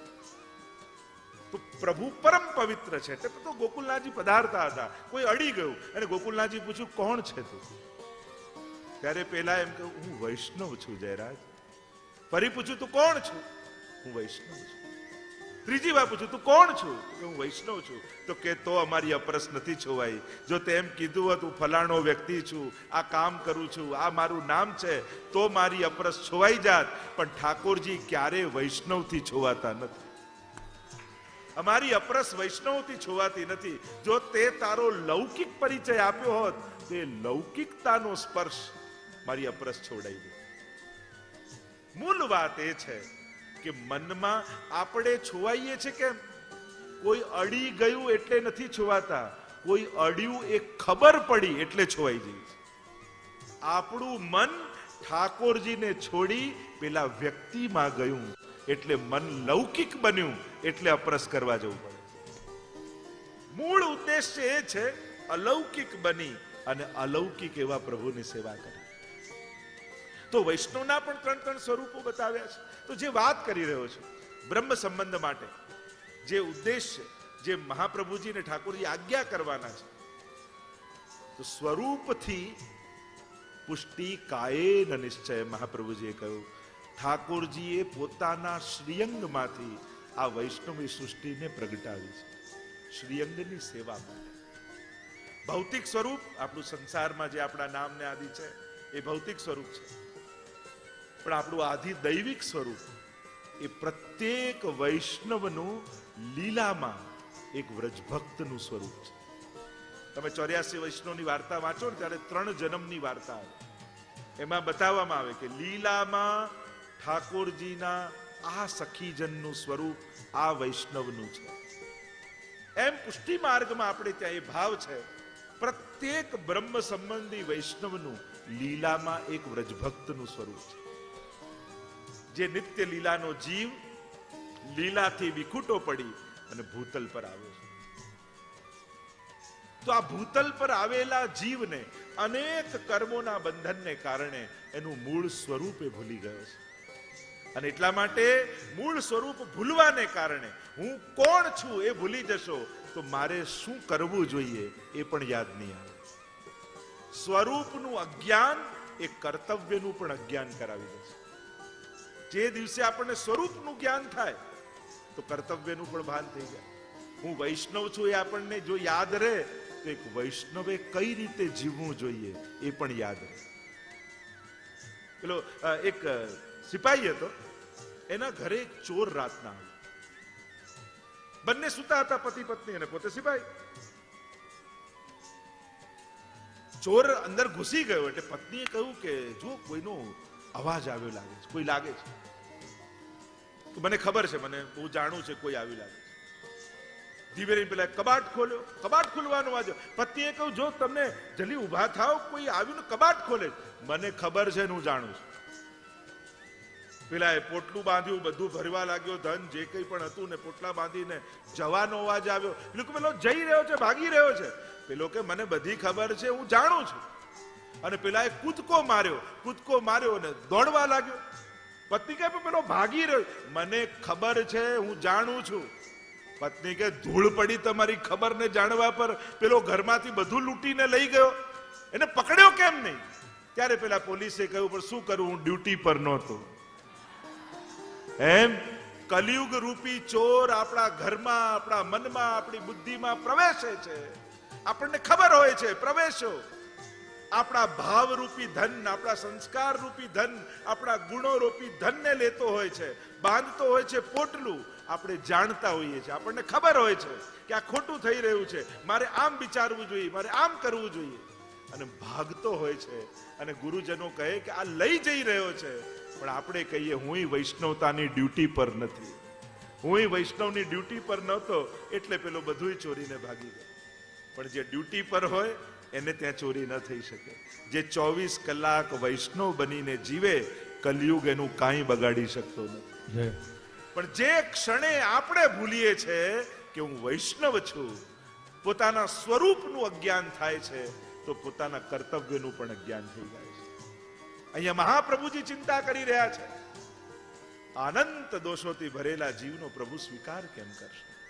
અને મધ્યરાત્રિએ એક પ્રકાશ પથરાયો અને અલૌકિક રાસેશ્વર સ્વરૂપે, એ ગોકુલના ચંદ રૂપે શ્રીનાથજી બાબા પ્રગટ થઈ ગયા. અને જ્યાં મહાપ્રભુજી સાક્ષાત એ રાસેશ્વર શ્રીનાથજીના દર્શન કરી રહ્યા છે, અરે પવિત્ર એકાદશીની રાત્રિએ પૂર્ણ પુરુષોત્તમ પ્રગટ થયા છે. અને પ્રભુના એ સૌંદર્ય અને માધુર્યનું દર્શન કરતા મહાપ્રભુજીના મુખમાંથી શબ્દો સર્યા, અધરમ મધુરમ વદનમ મધુરમ નયનમ મધુરમ મધુરાષ્ટકનું પ્રાગટ્ય હસિતમ મધુરમ આ સ્થાન, હૃદયમ મધુરમ ગમનમ મધુરમ મધુરાધિપતે અખિલમ મધુરમ અધરમ મધુરમ વદનમ મધુરમ નયનમ મધુરમ હસિતમ મધુરમ. મહાપ્રભુજી નેત્રો આંગળીઓથી બાણો શ્રીનાથજીનું પાન કરી રહ્યા છે. પ્રભુના એ માધુર્યનું દર્શન કરતા એ માધુર્ય મહાપ્રભુજીના રોમ રોમમાં સમાઈ ગયું અને મધુરાષ્ટક બની અને પ્રગટ થવા લાગ્યું. વચનમ મધુરમ ચરિતમ મધુરમ વસનમ મધુરમ વલિતમ મધુરમ ચલિતમ મધુરમ ભ્રમિતમ મધુરમ મધુરાધિપતે અખિલમ મધુરમ વેણુર્મધુરો રેણુર્મધુર પાણીર્મધુર પાદો મધુર નૃત્યમ મધુરમ સખ્યમ મધુરમ મધુરાધિપતે અખિલમ મધુરમ. મીઠો મધુરો અવાજ સંભળાયો. વચનમ મધુર. હે શ્રી વલ્લભ, આપ શા માટે ચિંતા કરો? પ્રભુ, આપે આજ્ઞા કરીને ભૂતલ પર આવ્યો આ દૈવી જીવોનો આપની સાથે સંબંધ કરાવવા માટે. પણ આ તો સંસારમાં રહી પોતાના સ્વરૂપને ભૂલી ચૂક્યા છે. કેમ કરી આજના જીવનો આપની સાથે સંબંધ કરાવો? હે વલ્લભ, આપ ચિંતા ન કરો. હું આપને મંત્રનું દાન કરું છું. આપ જે જીવને આ મંત્ર દ્વારા બ્રહ્મ સંબંધ કરાવશો. 4 વચન અત્યારે હું આપને આપું છું. હે શ્રી વલ્લભ, પહેલું વચન શ્રીજી આપ્યું, આપના દ્વારા જે જીવનો મારી જોડે સંબંધ થશે એનો નિશ્ચિત હું સ્વીકાર કરીશ. બીજું વચન આપ્યું, એક વાર જેને સ્વીકારીશ એનો ક્યારે ત્યાગ નહીં કરું. ત્રીજું વચન આપ્યું, આપની કાનીથી જે કાંઈ પણ મને ભોગ ધરશે એને હું ચોક્કસ આરોગીશ. અને ચોથું વચન આપ્યું, આપ જેના માથે મને પુષ્ટાવીને પધરાવી દેશો ત્યાં સદાય હું પ્રગટ સ્વરૂપે બિરાજમાન કરીશ. આ 4 વચને શ્રીનાથજી બાબા આજની રાત્રિએ પવિત્રા એકાદશીની રાત્રિ આ ગોવિંદ ઘાટના બેઠકજીમાં બ્રહ્મ સંબંધ મંત્રનો વચન આપી અને 4 વચને ઠાકોરજી બંધાયા. મહાપ્રભુજીના હાથમાં તુલસી દળ આપ્યું ઠાકોરજીએ અને સ્વયં મહાપ્રભુજીને બ્રહ્મ સંબંધ મંત્ર ઠાકોરજી બોલાવ્યો. હજારો વર્ષોથી વિકુટો પડેલો આજી પ્રભુથી વિકુટા પડે અનંત સંવત્સર પરિવત્સર વ્યતીત થઈ ગયા છે. પોતાના સ્વરૂપનું પણ વિસ્મૃતિ થઈ છે. તાપ ક્લેશનો આનંદ જેને તિરોધાન થયો છે એવો હું જીવ. મારું દેહ, પ્રાણ, ઇન્દ્રિય, અંતઃકરણ, ઘર બાર, આલોક પરલોક આજ સુધી જે કંઈ પણ મેં મારું માન્યું છે એ આત્મા સહિત હે પ્રભુ આપને સમર્પિત થાઉં છું. હે કૃષ્ણ, હું તમારો છું. હે કૃષ્ણ, હું તમારો છું. હે કૃષ્ણ, હું તમારો છું. આમ પંચાક્ષર મંત્રનું દાન શ્રી મહાપ્રભુજીને શ્રીનાથજીએ કર્યું. મહાપ્રભુજી ગદગદિત થઈ રહ્યા છે. આંખોમાંથી અશ્રુપાત થઈ રહ્યા છે. એ મધુરાધિપતિ શ્રી કૃષ્ણ સાક્ષાત નંદ નંદન સામે ઉભા છે અને પવિત્ર એકાદશી નિમિત્તે મહાપ્રભુજી પવિત્ર સિદ્ધ કરીને રાખ્યું છે. અને પવિત્ર લઈ શ્રી ઠાકોરજી જે પ્રભુ પ્રગટ થયા છે એમના શ્રી કંઠમાં મહાપ્રભુજીએ ધરાવ્યું. કંઠ પવિત્રા લે પહેરાય મિશ્રી ભોગ ધરી મન ભાય. અને 360 તારનું એ પવિત્ર શ્રીકંઠમાં ધરાવ્યું અને પોતે દુનામાં રાખેલી એ કેસરવાળી મિશ્રી લઈ શ્રી મહાપ્રભુજીએ પોતાના શ્રી હસ્તથી શ્રી ઠાકોરજીના મુખારવિંદમાં પધરાવ્યું. ઠાકોરજી પ્રસન્ન થઈ ગયા. શ્રી વલ્લભને અહીંયા મેળાપ થયો. વચન આપ્યા. સાષ્ટાંગ દંડવત કર્યા મહાપ્રભુજી. અરે પ્રભુ, આપના આ વચનોથી તો હવે આ કૃપા માર્ગ બહુ સરળ થઈ ગયો. આપે આ ક્ષણે, આજના દિવસે, આ સ્થાને આપે પુષ્ટિ માર્ગની સ્થાપના કરી છે પ્રભુ. પુષ્ટિનો અર્થ જ થાય કૃપા. પોષણમ તદનુગ્રહ. પોષણ, પુષ્ટિનો અર્થ પોષણ, પોષણનો અર્થ કૃપા, કૃપાનો અર્થ અનુગ્રહ. એક જ માર્ગ છે કે જીવ પોતાના સામર્થ્યથી, પોતાના સાધનથી ઈશ્વર સુધી પહોંચે. અને બીજો માર્ગ છે કે ભગવાન પોતે જીવ સુધી આવી જીવ જેવો છે એવો જીવનો સ્વીકાર કરી લે. આ માર્ગનું નામ પુષ્ટિ માર્ગ છે. પ્રભુ આપે પુષ્ટિ માર્ગને એટલે જ પવિત્રા એકાદશીનો દિવસ એ પુષ્ટિ માર્ગનો સ્થાપના દિવસ કહેવાય. અનુગ્રહનો માર્ગ ઠાકોરજીએ પ્રગટાવ્યો. માર્ગ તો હતો, એની વિધિ બતાવી. શરણાગતિની આજ્ઞા ગીતાજી અને ભાગવતજી બંનેમાં ઠાકોરજીએ કરી છે.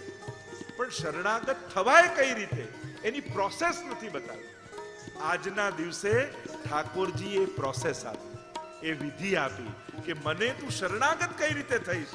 તો કે હવે આ મંત્ર દ્વારા તો તુલસી દલ હાથમાં લઈ જ્યારે મને શરણાગત થઈશ ત્યારે શરણ આયે સોહી તારે, હું એ જીવનો નિશ્ચિત સ્વીકાર કરીશ અને એના બધા જ દોષોમાંથી મુક્ત કરીશ. એને નિર્દોષ બનાવી એનું યોગ અને ક્ષેમ હું કરી આપીશ. એને મારો ગણીશ. મર્યાદા માર્ગમાં જે સારો એ માર્ગ, જે બધા જ દોષોને છોડે ભગવાન એનો સ્વીકાર કરે. પુષ્ટિ માર્ગમાં જે મારો એ સારો. તું જેવો છું એકવાર મારો થઈ જાય. મામે વયે પ્રપદ્યંતે માયા મેતામ તરંતિતે. ગીતાજીના એ વચનોને યાદ કરીએ. જે મારો છે એ આ માયાને તરી જાય છે. હું એને તારું છું. કારણ કે એનું સાધન અને એનું ફળ બંને હું બની જાઉં છું. આ પુષ્ટિ માર્ગની વિશેષતા. ભગવાન સુધી જવું પડે એ મર્યાદા માર્ગ, અને ભગવાન જીવ સુધી આવી જાય એ પુષ્ટિ માર્ગ. ભગવાનના ધામમાં કોઈ પહોંચાડે એ મર્યાદા માર્ગ, અને ભગવાનનું ધામ એ વૈષ્ણવનું ઘર બની જાય એ પુષ્ટિ માર્ગ. અનેક ચર્ચાઓ કરી શકાય મર્યાદા અને પુષ્ટિ. આ પુષ્ટિ માર્ગની સ્થાપના આ સ્થાન પર જે પહેલી બેઠકજી છે ત્યાં થઈ છે. અને પવિત્રા એકાદશીની એ રાત્રિ, જે ક્ષણે ઠાકોરજી મહાપ્રભુજીને આ બધું કહી રહ્યા છે એ જ ક્ષણે દમલાજી નિકટમાં સૂતા છે. ઠાકોરજી આ રીતે આજ્ઞા કરી, બ્રહ્મ સંવત મંત્ર આપ્યો, પ્રભુ ફરી અંતર ધ્યાન થઈ ગયા. અને મહાપ્રભુજીના હૃદયમાં આનંદ છે કે હવે તો આ કૃપા માર્ગ બહુ સરળ થઈ ગયો, સહજ થઈ ગયો. જીવનું સમર્પણ કરાવી અને આ પુષ્ટિ ભક્તિના માર્ગમાં જીવનો અંગીકાર થઈ જશે. કેટલું સરળતમ માર્ગ થઈ ગયો. મહાપ્રભુજીને હૃદયમાં અતિ આનંદ છે. એ જ સમયે એ આનંદ કોની આગળ અભિવ્યક્ત કરવો? એટલે દમલાજી સૂતા છે. તુરંત મહાપ્રભુજી દમલાજી પાસે ગયા અને કહ્યું, દમલા, તે કછું સુન્યો? તે કંઈક સાંભળ્યું જો પ્રભુ શું કહી રહ્યા હતા? અને આ તો દમલાજી છે, દમલા સો અમલા, જેના માટે મહાપ્રભુજી પોતે કહેતા હોય કે દમલા, ये मार्ग तेरे लिए प्रकट किया. એક આદર્શ પુષ્ટિ ભક્તિ માર્ગી વૈષ્ણવ કેવો હોય એનું કોઈ પ્રતિનિધિ સ્વરૂપ હોય તો એ દમલાજી છે. ત્યારે દમલાજી બે હાથ જોડી દંડવત કરીને એટલું બોલ્યા, સુન્યો પર સમજ્યો નહીં. સાંભળ્યું તો ખરા, પ્રભુ જે વચનો બોલ્યા એ મારા કર્ણમાં પણ પડ્યા. કારણ કે સાક્ષાત ભગવતા પ્રોક્તમ. આખો આનો ઉલ્લેખ આ સ્થાન પર પહેલો ગ્રંથ યમનાષ્ટક લખાયો, બીજો ગ્રંથ મધુરાષ્ટક લખાયો અને ત્રીજો ગ્રંથ સિદ્ધાંત રહસ્ય લખાયો. જેમાં આખું ડોક્યુમેન્ટ, જે ઘટના ઘટી એ મહાપ્રભુજી અક્ષરશ લખી છે. શ્રાવણ શ્યામલે પક્ષે એકાદશ્યામ મહાનિશી સાક્ષાત ભગવતા પ્રોક્તમ તદ અક્ષરસ ઉચ્યતે. શ્રાવણ માસની શ્રાવણસ્ય અમલે પક્ષે સુદ પક્ષ આ પવિત્ર એકાદશીની રાત્રિ સાક્ષાત ભગવતા પ્રોક્તમ. કોઈ સ્વપ્ન આવ્યું, કોઈ અવાજ સંભળાયો, કોઈ પ્રકાશ દેખાયો, એવી કોઈ વાત નથી. સાક્ષાત ભગવતા પ્રોક્તમ, સાક્ષાત ઠાકોરજીએ પ્રગટ થઈને મને જે કહ્યું, તદ અક્ષરસઃ, એમાં એક અક્ષર વધારતો નથી ને ઘટાડતો નથી, એ અક્ષરસ ઉચ્યતે, કહું છું. બ્રહ્મ સંબંધ કરણાત સર્વેષામ દેહ જીવયો સર્વદોષ નિવૃત્તિ, દોષઃ પંચવિધા સ્મૃતા, સહજા દેશ કાલોત્થા લોકવેદ નિરૂપિતા, સંયોગજા સ્પર્શજાશ્ચ ન મંતવ્યા કથમ ચ. આ આખો સિદ્ધાંત રસ છે, એની ચર્ચા કરીએ, પણ દમલાજીના શબ્દોને યાદ કરીએ. સુન્યો પર સમજો નહીં.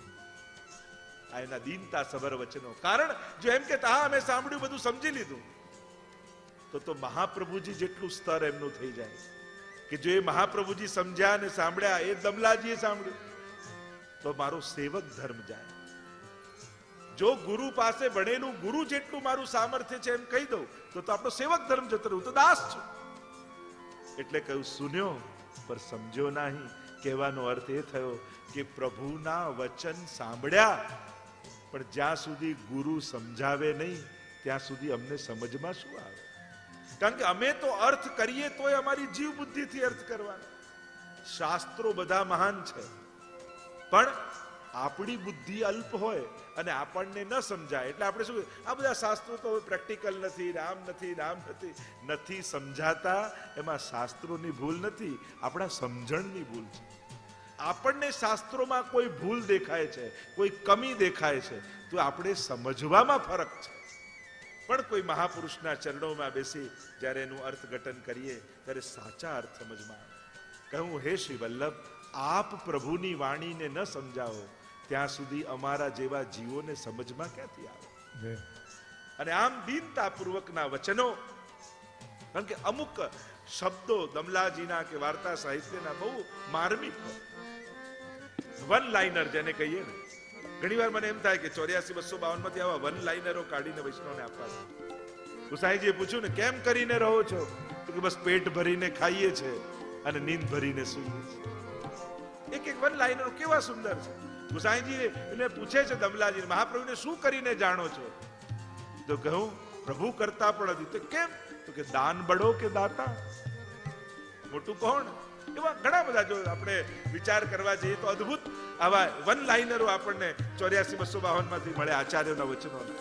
અને એ એક એક વાક્યો જો જીવનના મંત્રો બની જાય ને તો આ જીવની ગતિ ક્યાંય થઈ જાય. કયું? પ્રભુ આપ આજ્ઞા ન કરો તો આ જીવને સમજમાં ક્યાંથી આવે? જો આ દમલાજી જ્યારે મહાપ્રભુજી બારસના દિવસે દમલાજીને પહેલું બ્રહ્મ સંબંધ કરાવ્યું, પ્રથમ વૈષ્ણવ.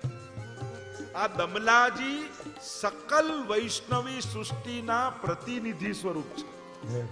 પ્રતીક રૂપ નહીં, પ્રતીક યાની સિમ્બોલ, પણ પ્રતિનિધિ. આપણે કહીએ આખી ટીમ, જેમ કાર્યકર્તાઓની આખી ટીમ કાર્ય કરતી હોય, પણ બધાને કઈ ઉપરનો ઓઢાવવાનો જો સમય, આપણે શું કહીએ તમારામાંથી કોઈ ટીમ લીડર પ્રતિનિધિ રૂપે આવી જાઓ, એને ઉપરનો ઓઢાડો એટલે આખી ટીમને ઉપરનો ઓઢાડે, એનું સન્માન કહેવાય, એ પ્રતિનિધિ કહેવાય. એમ દમલાજી વૈષ્ણવના પ્રતીક નથી, સિમ્બોલ નથી, પ્રતિનિધિ છે. એટલે જ્યારે મહાપ્રભુજીએ દમલાજીને બ્રહ્મ સંબંધ કરાવ્યું, એ જ ક્ષણે આ બધાનું બ્રહ્મ સંબંધ મહાપ્રભુજીએ કરાવી જ દીધું. અમે તો હવે કેવલ વિધિ કરાવીએ છીએ, બાકી તમારું બ્રહ્મ સંબંધ તો મહાપ્રભુજી જ કરાવી દે. અમે તો બસ વિધિ કરાવીએ તમને કે આવો મહાપ્રભુજીના પ્રતિનિધિ રૂપે ઉભા રહી અને તમને દલ આપીને ગદ્ય મંત્ર બોલાવી. પણ જે દિવસે દમલાજીનું બ્રહ્મ સંબંધ થયું, એ દિવસે આપણા બધાનું બ્રહ્મ સંબંધ થઈ ગયું આ ગોવિંદ ઘાટ ઉપર. એટલે આ સ્થાનનું મહાત્મ્ય કેટલું અધિક છે. આ દમલાજી મીઠા વલ્લભી રે લો, મીઠા વલ્લભી રે લો, એથી મીઠા વલ્લભના પ્રિયા જો, દમલાજીની જોડ સખી નહીં જડે રે લો, દમલાજીની જોડ સખી નહીં જડે રે લો. दमला ये मार्ग मैंने तेरे लिए प्रकट किया, આ માર્ગ તો તારા માટે પ્રગટ કર્યો. સમસ્ત વૈષ્ણવ સૃષ્ટિના આ દમલા પ્રતીક છે, પ્રતિનિધિ. प्रिय सुखे श्री जी ने थमाविया रे लो, प्रिय सुखे श्री जी ने थमाविया रे लो. श्री जी ये कीधो पक्षपात जो, दमलाजी ने जोड़ सकी नहीं जड़े रे लो, दमलाजी ने जोड़ सकी नहीं जड़े रे लो. દમલા તે કછું સુન્યો, જયરાજ સુન્યો પર સમજ્યો નહીં. પ્રભુ શું કહેતા હતા? અરે પુષ્ટિ ભક્તિનો માર્ગ પ્રભુએ બહુ સરળ કરી દીધો. બ્રહ્મ સંબંધ મંત્રનો ઉપદેશ ઠાકોરજી આપ્યો છે અને કહ્યું કે હે શ્રી વલ્લભ, આપ જેને બ્રહ્મ સંબંધ કરાવશો એનો નિશ્ચિત હું સ્વીકાર કરીશ. પ્રભુએ કેવા સુંદર વચનો કહ્યા છે. બે હાથ જોડીને દંડવત દમલાજીએ કર્યા. કૃપાનાથ, વિનંતી એ છે, જો આપને આજ્ઞા થઈ છે તો મારી વિનંતી એ છે કે પહેલું બ્રહ્મ સંબંધ મને કરાવો. અને ભૂપતરાયજી ઠાકોરજી બિરાજમાન છે મહાપ્રભુજી પાસે. લાલનનું સ્વરૂપ બિરાજમાન છે. દમલાજીને યમુનાજીમાં સ્નાન કરાવ્યા છે. સ્નાન કરી ધોતી ઉપરણો ધારણ કરી દમલાજી આજે પહેલું બ્રહ્મ સંબંધ કોઈ જીવને થઈ રહ્યું છે. અને સમસ્ત વૈષ્ણવી સૃષ્ટિના પ્રતિનિધિ દમલાજી યમુનાજીમાં સ્નાન કરી ધોતી ઉપરણા ધારણ કરી ભીના કેશ ધારણ કર્યા છે. મહાપ્રભુજીએ કંઠી લઈ ગળામાં ધરાવી છે, હાથમાં તુલસી દળ આપ્યું છે અને કહ્યું, દમલા હું જેમ બોલું એમ તું સાથે સાથે ઉચ્ચારણ કર.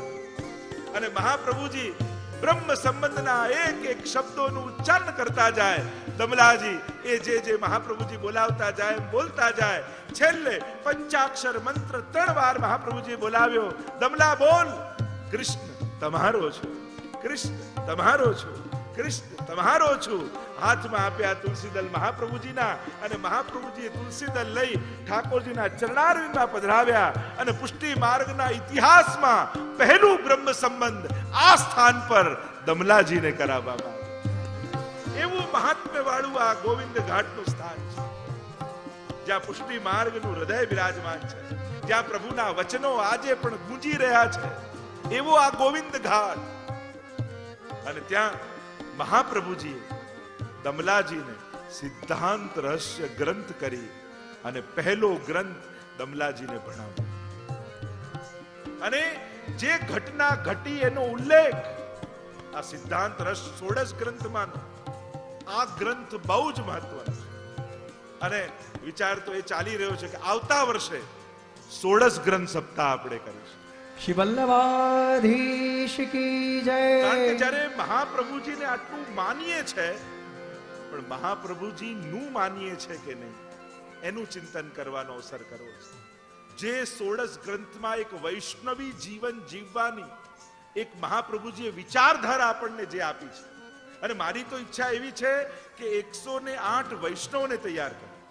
જેમ 108 પોથીનું પારાયણ થાય ને ભાગવતજીનું, એવા 108 વૈષ્ણવો અપરસ કરી ધોતી બંડી પહેરી, બહેનો હોય તો સાડી પહેરી, અહીંયા પાટ બિછાવવામાં આવે અને 108 પોથી એના મનોરથી 16 ગ્રંથના અને પહેલો કલાક 16 ગ્રંથનું પારાયણ બધા ભેગા મળીને આપણે કરીએ. એવા પ્રકારનો આખો એક મનોરથ મનમાં જાગ્યો છે. હવે વિગત બનાવીશું અને પછી ઘોષણા કરીશું. એ કેવું સુંદર વાતાવરણ બને કે 108 વૈષ્ણવો ભેગા મળી અને આ રીતે જ્યારે પારાયણ કરતા હોય અને 16 ગ્રંથોનું ઉચ્ચારણ થાય. 108 પોથી જે 16 ગ્રંથની બિરાજતી હોય. અને એવું, અને મારી તો ઈચ્છા એ સમય છે કે લંડનમાં વસતા દરેક વૈષ્ણવના ઘરમાં ફ્રીમાં આપણે 16 ગ્રંથના ગ્રંથો પધરાવી.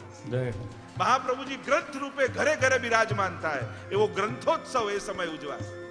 એવી કોઈ એક સુંદર એક મનોરથ એવો થાય કે મહાપ્રભુજી ગ્રંથ રૂપે લંડનનું કોઈ એવું ઘર ન હોય.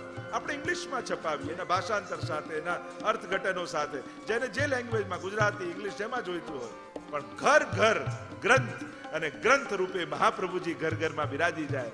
કેવું સુંદર સ્વરૂપ બની જાય વૈષ્ણવ. તો આવા પ્રકારનો હવે એની રૂપરેખા બનાવીશું અને કરીશું. તો આ 16 ગ્રંથમાંનો સિદ્ધાંત રહસ્ય ગ્રંથ,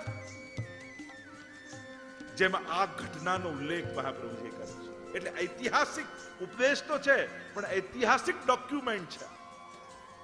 બ્રહ્મ સંબંધ કરણાત, બ્રહ્મ સંબંધ જેને થશે એના દેહે જીવયો, દેહના 5 દોષ અને જીવના 5 દોષ. એ જ્યારે 16 ગ્રંથ સપ્તાહ થશે ત્યારે વિસ્તારથી આ સિદ્ધાંત રહસ્ય ગ્રંથને આપણે જોઈશું.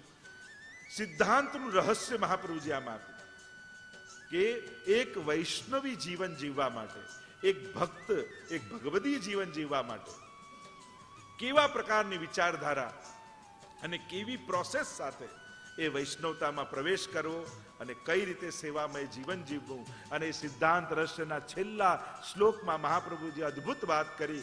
ગંગા ત્વમ સર્વદોષાણામ ગુણ દોષાદિર વર્ણના ગંગાત્વે નિરૂપ્યાસ્યાત તદવદત્ર ત્રાપી ચૈવહી.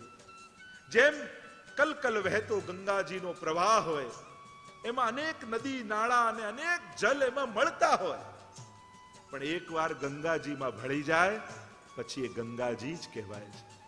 પછી એને જુદું નથી પડાતું કે આ નાળામાંથી આવ્યું, આ ઝરણામાંથી આવ્યું, આ નદીમાંથી આવ્યું, પછી ગંગા રૂપ થઈ જાય. એમ અનંત દોષોના પ્રવાહો આપણા હૃદયમાં વહે છે, પણ જ્યારે આત્મા સહિત ઠાકોરજીને તમે સમર્પિત થઈ જાઓ છો તો જેમ નાળું ગંગાજીમાં ભળી જાય એ ગંગા રૂપ થઈ જાય.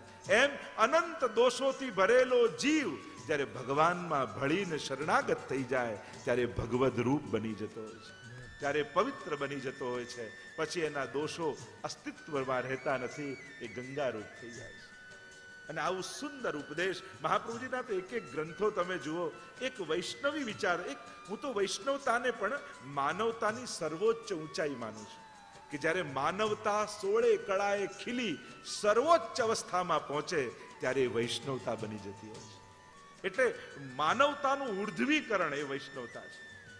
જ્યારે એ લેવલ પર આવીને જ્યારે તમે જગતને, સંસારને જુઓ છો ત્યારે આ દુનિયા કંઈક જુદા રૂપે દેખાય છે.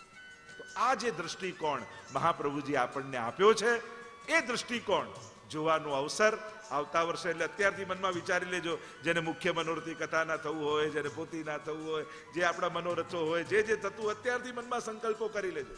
એટલે શરૂ થઈ જશે આ 7 દિવસમાં. હું તો એમ માનું કે 7મા દિવસે આ બધું જ 108 પોથી પૂર્ણ થઈ ગયું. અને લોકો જોડાય છે દર વખતે જ્યારે પણ ઘોષણા થાય છે. આપ લોકો તો ઉત્સાહથી ભાગ લો છો જ, પણ આવા પ્રકારના આયોજનો સમાજમાં કેવી ચેતનાઓ પ્રગટાવતા હોય છે, કેવી એક અવેરનેસ. જેમાં 84 બેઠકનું તો ઘરે ઘરે જ્યારે વાત થતી હોય, નાના બાળકો, યુવાનોનું, હું ખાસ અનુરોધ કરીશ, તમારા ઘરમાં જે યંગસ્ટરો છે, બાળકો છે, એમને એકવાર પરિક્રમા કરવા અહીંયા લાવો. એ પરિક્રમા કરતા કરતા એમના મનમાં 4 પ્રશ્નો જાગશે ને, એ પ્રશ્નો એક અવસર બની જશે એને વૈષ્ણવતાના સ્વરૂપને સમજાવવા માટે, એક તક બની જશે. ખાસ બધાને અનુરોધ કરીશ, તમારા ઘરમાં યંગસ્ટરોને ખાસ કહેજો કે એકવાર 84 બેઠકની અહીંયા પરિક્રમા કરવા આવે. 7 દિવસ આપણી પાસે છે ને, હવે 5 દિવસો તો એવા ઉતાવળ જતા હોય છે. આ 2 દિવસ આજે થઈ ગયા ને હવે 5 દિવસ રહેશે, પણ એક તક છે, એક મોકો છે. મને ખ્યાલ છે જ્યારે 84 કોષની પરિક્રમાનો આપણે મનોરથ કર્યો હતો, કેટલા વૈષ્ણવો એ કથા અને મનોરથ જોઈ વ્રજયાત્રા કરવા જઈ આવ્યા હતા. એ સમય બધા ઘણા આવીને કે આપની કથા સાંભળીને આ વ્રજયાત્રાની, તો અમને પણ ઈચ્છા થઈ ગઈ, અમે વ્રજમાં જઈ આવી. કેટલા લોકોએ યાત્રા કરી હતી. હવે મને એ ભરોસો છે, ભારત જશો અને તમને ખબર પડશે કે આ ગામમાં મહાપ્રભુજીના બેઠકજી છે, તો તમને એમ થશે લાવ દંડવત તો કરીને જાઓ, એમને એમ ના આવો. આ ગામમાં મહાપ્રભુજી બિરાજે છે. આવો ભાવ જ્યારે મહાત્મ્ય જાણીએ ને ત્યારે આપણો અહોભાવ થાય કે આ એવું સ્થાન છે, અહીંયા મહાપ્રભુજી આવી કૃપા કરી, આ સ્થાન પર ઠાકોરજી મહાપ્રભુજીને આવી આજ્ઞા કરી. અને એ આજ્ઞા કરી એ સ્થાનોમાં ઇતિહાસ નથી, આજે પણ એ વચનો પ્રભુના ત્યાં ગૂંજતા હોય છે. આજે પણ મહાપ્રભુજી ત્યાં બિરાજી રહ્યા છે. આપણે તો નિત્ય લીલાવાદ છે, એ ઘટના આજે પણ ઘટી રહી છે. તો આ ગોવિંદ ઘાટ, ઠકરાણી ઘાટનું આ સ્થાન જ્યાં મહાપ્રભુજીએ સિદ્ધાંત રહસ્ય ગ્રંથ રચ્યો અને રચી અને દમલાજીને ભણાવ્યો, એવું આ પરમ પાવન સ્થાન. અને આ સ્થાનમાં મહાપ્રભુજીને આપણે વંદન કરીએ. અને આગળ ગોકુલની યાત્રા કરતા બીજી બેઠક એ બડી બેઠક છે. ત્યાંના પાછળના ભાગમાં તમે જાઓ એટલે મહાપ્રભુજીની બડી બેઠક બિરાજમાન છે. આ સ્થાન બડી બેઠકના નામે ઓળખાય છે. કહેવાય છે કે અહીંયા જ્યારે મહાપ્રભુજી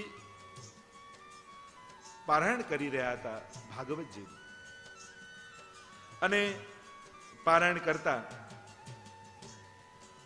વૃંદાવનના એક સંત હતા. એમને એમ થયું કે લાવો મહાપ્રભુજીની પરીક્ષા કરવા કોઈને મોકલો. અને પરીક્ષા કરવા માટે મોકલ્યા. શ્યામાનંદ કરીને એક સાધુ હતા. એને આવ્યા તો ખરા, પણ પોતે વિષ્ણુના ઉપાસક હતા, એટલે બટુઆમાં શાલિગ્રામજી રાખતા. આ બેઠકના ચરિત્રમાં એવી કથા આવે. આવ્યા ને મહાપ્રભુજીને વંદન કરવા અને એમને જોવા માટે, કુતૂહલતા માટે પરીક્ષા કરવા, એક પરીક્ષણ કરીને પછી કંઈક પૂછ્યું એવો વિચાર સાથે આવ્યા. એટલે બાજુમાં એક છોકરનું વૃક્ષ હતું, એના ઉપર પોતાનો બટુઓ લટકાવ્યો અને ભીતર મહાપ્રભુજીને દંડવત કરવા આવ્યા. દંડવત કરવા માટે આવ્યા, પણ મહાપ્રભુજીનું તેજ અને પ્રભાવ જોયો તો કાંઈ સૂઝ્યું નહીં. વંદન કરી અને થયું કે આ તો સાક્ષાત ઈશ્વર લાગે છે. વંદન કરીને બહાર ગયા, પણ મનમાં એ પરીક્ષા કરવાનું ચાલતું હતું. અને જ્યાં બહાર આવીને જુએ તો બટુઓ ગાયબ.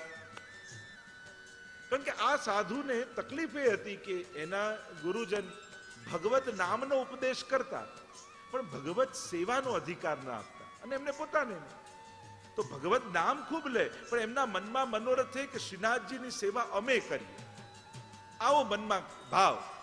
પણ શ્રીજીની તો સેવા અધિકારીને મળે, આમનો અધિકાર તો ભગવત નામ લેવા સુધીનો હતો. એટલે મનમાં એ પ્રશ્ન લઈને ગયા તો અમને ઠાકોરજીની સેવા કરવાનો અધિકાર કેમ ના મળે શ્રીનાથજી? હવે આ લઈને ગયા તો ખરા, પણ બહાર જઈને બટુઓ જુએ તો બટુઓ ગાયબ. એટલે તુરંત એમને મોકો મળ્યો કે લાવ ફરિયાદ કરું. અંદર જઈને ગયા મહાપ્રભુજી પાસે કે આપના કોઈ સેવક મારો બટુઓ ચોરી ગયા છે, અને બટુઆની ચિંતા નથી, એની અંદર મારા ઈષ્ટ શાલિગ્રામજી હતા, અને એ જતા રહ્યા તો મારી ઉપાસના કોની કરીશ? મહાપ્રભુજીએ કહ્યું એમ કરો, તમે ફરી જઈને જુઓ. મહાપ્રભુજી પોતાનો પ્રભાવ જ્યારે પ્રભાવ બતાવે તો આપમેળે ભાવ થાય. ઘણા લોકોને પ્રભાવ જોઈને ભાવ થાય, એના સ્વભાવથી ભાવ ન હોય. જે દૈવી જીવ છે એ સ્વભાવથી ભાવવાળા હોય, અને જે મર્યાદા જીવ છે એ પ્રભાવથી ભાવવાળા થાય. જ્યારે કોઈ સામર્થ્ય જુએ ને ત્યારે એમ લાગે ના અહીંયા તો પગે લાગવા જેવું છે. બે જણા કહી જાય ને કે આમના આશીર્વાદ લો ને તો બધું કામ થઈ જાય, તો દોડીને આશીર્વાદ લેવા આવી જાય. તો ઘણાના સ્વભાવ, જેનો જેવો અધિકાર. આપણે તો દરેકની ભક્તિને આદર છે. ભગવાન ગીતાજીમાં જો સ્વાર્થીને પણ ભક્ત કહે છે. આર્તો જિજ્ઞાસુ અર્થાર્થી ચ ભરતર્ષભ. એ બધા અર્થાર્થી હોય કે આર્ત હોય કે જિજ્ઞાસુ હોય, ભગવાન બધાને ભક્ત કહે. કોઈ પણ ભાવે શરણે આવ્યો ને, ભગવાન પાસે આવ્યો એટલે પ્રભુ સ્વીકારે છે. પ્રભુ ક્યારે કોઈને તરછોડતા નથી. કોઈ યુદ્ધ લડવા વેર ભાવથી આવે ને તો એનો યુદ્ધ લડીને મનોરથ પૂરો કરે, પણ એને તરછોડે નહીં. ભગવાન એ છે જે બધાને સ્વીકારે, અને એટલા માટે જે ભગવાનના હોય એને પણ બધાને સ્વીકારવા જોઈએ. ઉનકે મન કી વો જાને મેરે મન જગદીશ. હરિરાયજી આપણને મંત્ર આપ્યો છે, એ એના મનની તકલીફ એ જાણે. આપણા માટે તો ઠાકોરજીનો મહેમાન છે, પ્રભુનો ભક્ત છે, આપણે તો એને સત્કાર જ આપવાનો. આ વૈષ્ણવી વિચારધારા. કારણ કે બધાને કેવલ ગુણદોષથી જોખ્યા જ કરશો તો પછી એકલા રહી જશો. હું તો હંમેશા કહું ને, સારા માણસ ન ગોતો, માણસમાં સારાઈ ગોતો. સારા માણસ ગોતવા જશો તો એકલા રહી જશો, પણ માણસમાં સારાઈ શોધશો ને તો બધામાં મળશે. તો વૈષ્ણવ વિચારધારા આપણને તો આ સંસ્કાર મહાપ્રભુજી આપ્યા છે. જેણે મહાપ્રભુજીના ગ્રંથો વાંચ્યા હોય ને એ ક્યારેય કોઈના વિરોધમાં ન પડે, જે કોઈની સાથે ક્લેશ ન કરે. તથૈવ તસ્ય લીલેતી મત્વા ચિંતામ ધૃતમ તજે. મહાપ્રભુજી કેવા એટલે જ મને એમ થાય કે મહાપ્રભુજીને આપણે સાંભળ્યા નથી. આપણે મહાપ્રભુજીને વંદન બહુ કર્યા, સેવા બહુ કરી, મિશ્રી બહુ ધરાવી, પવિત્રા બહુ ધરાવ્યા, પણ એકવાર મહાપ્રભુજીને સાંભળો. અને મહાપ્રભુજીને સાંભળવાનો ઉત્સવ એટલે 16 ગ્રંથનો ઉત્સવ.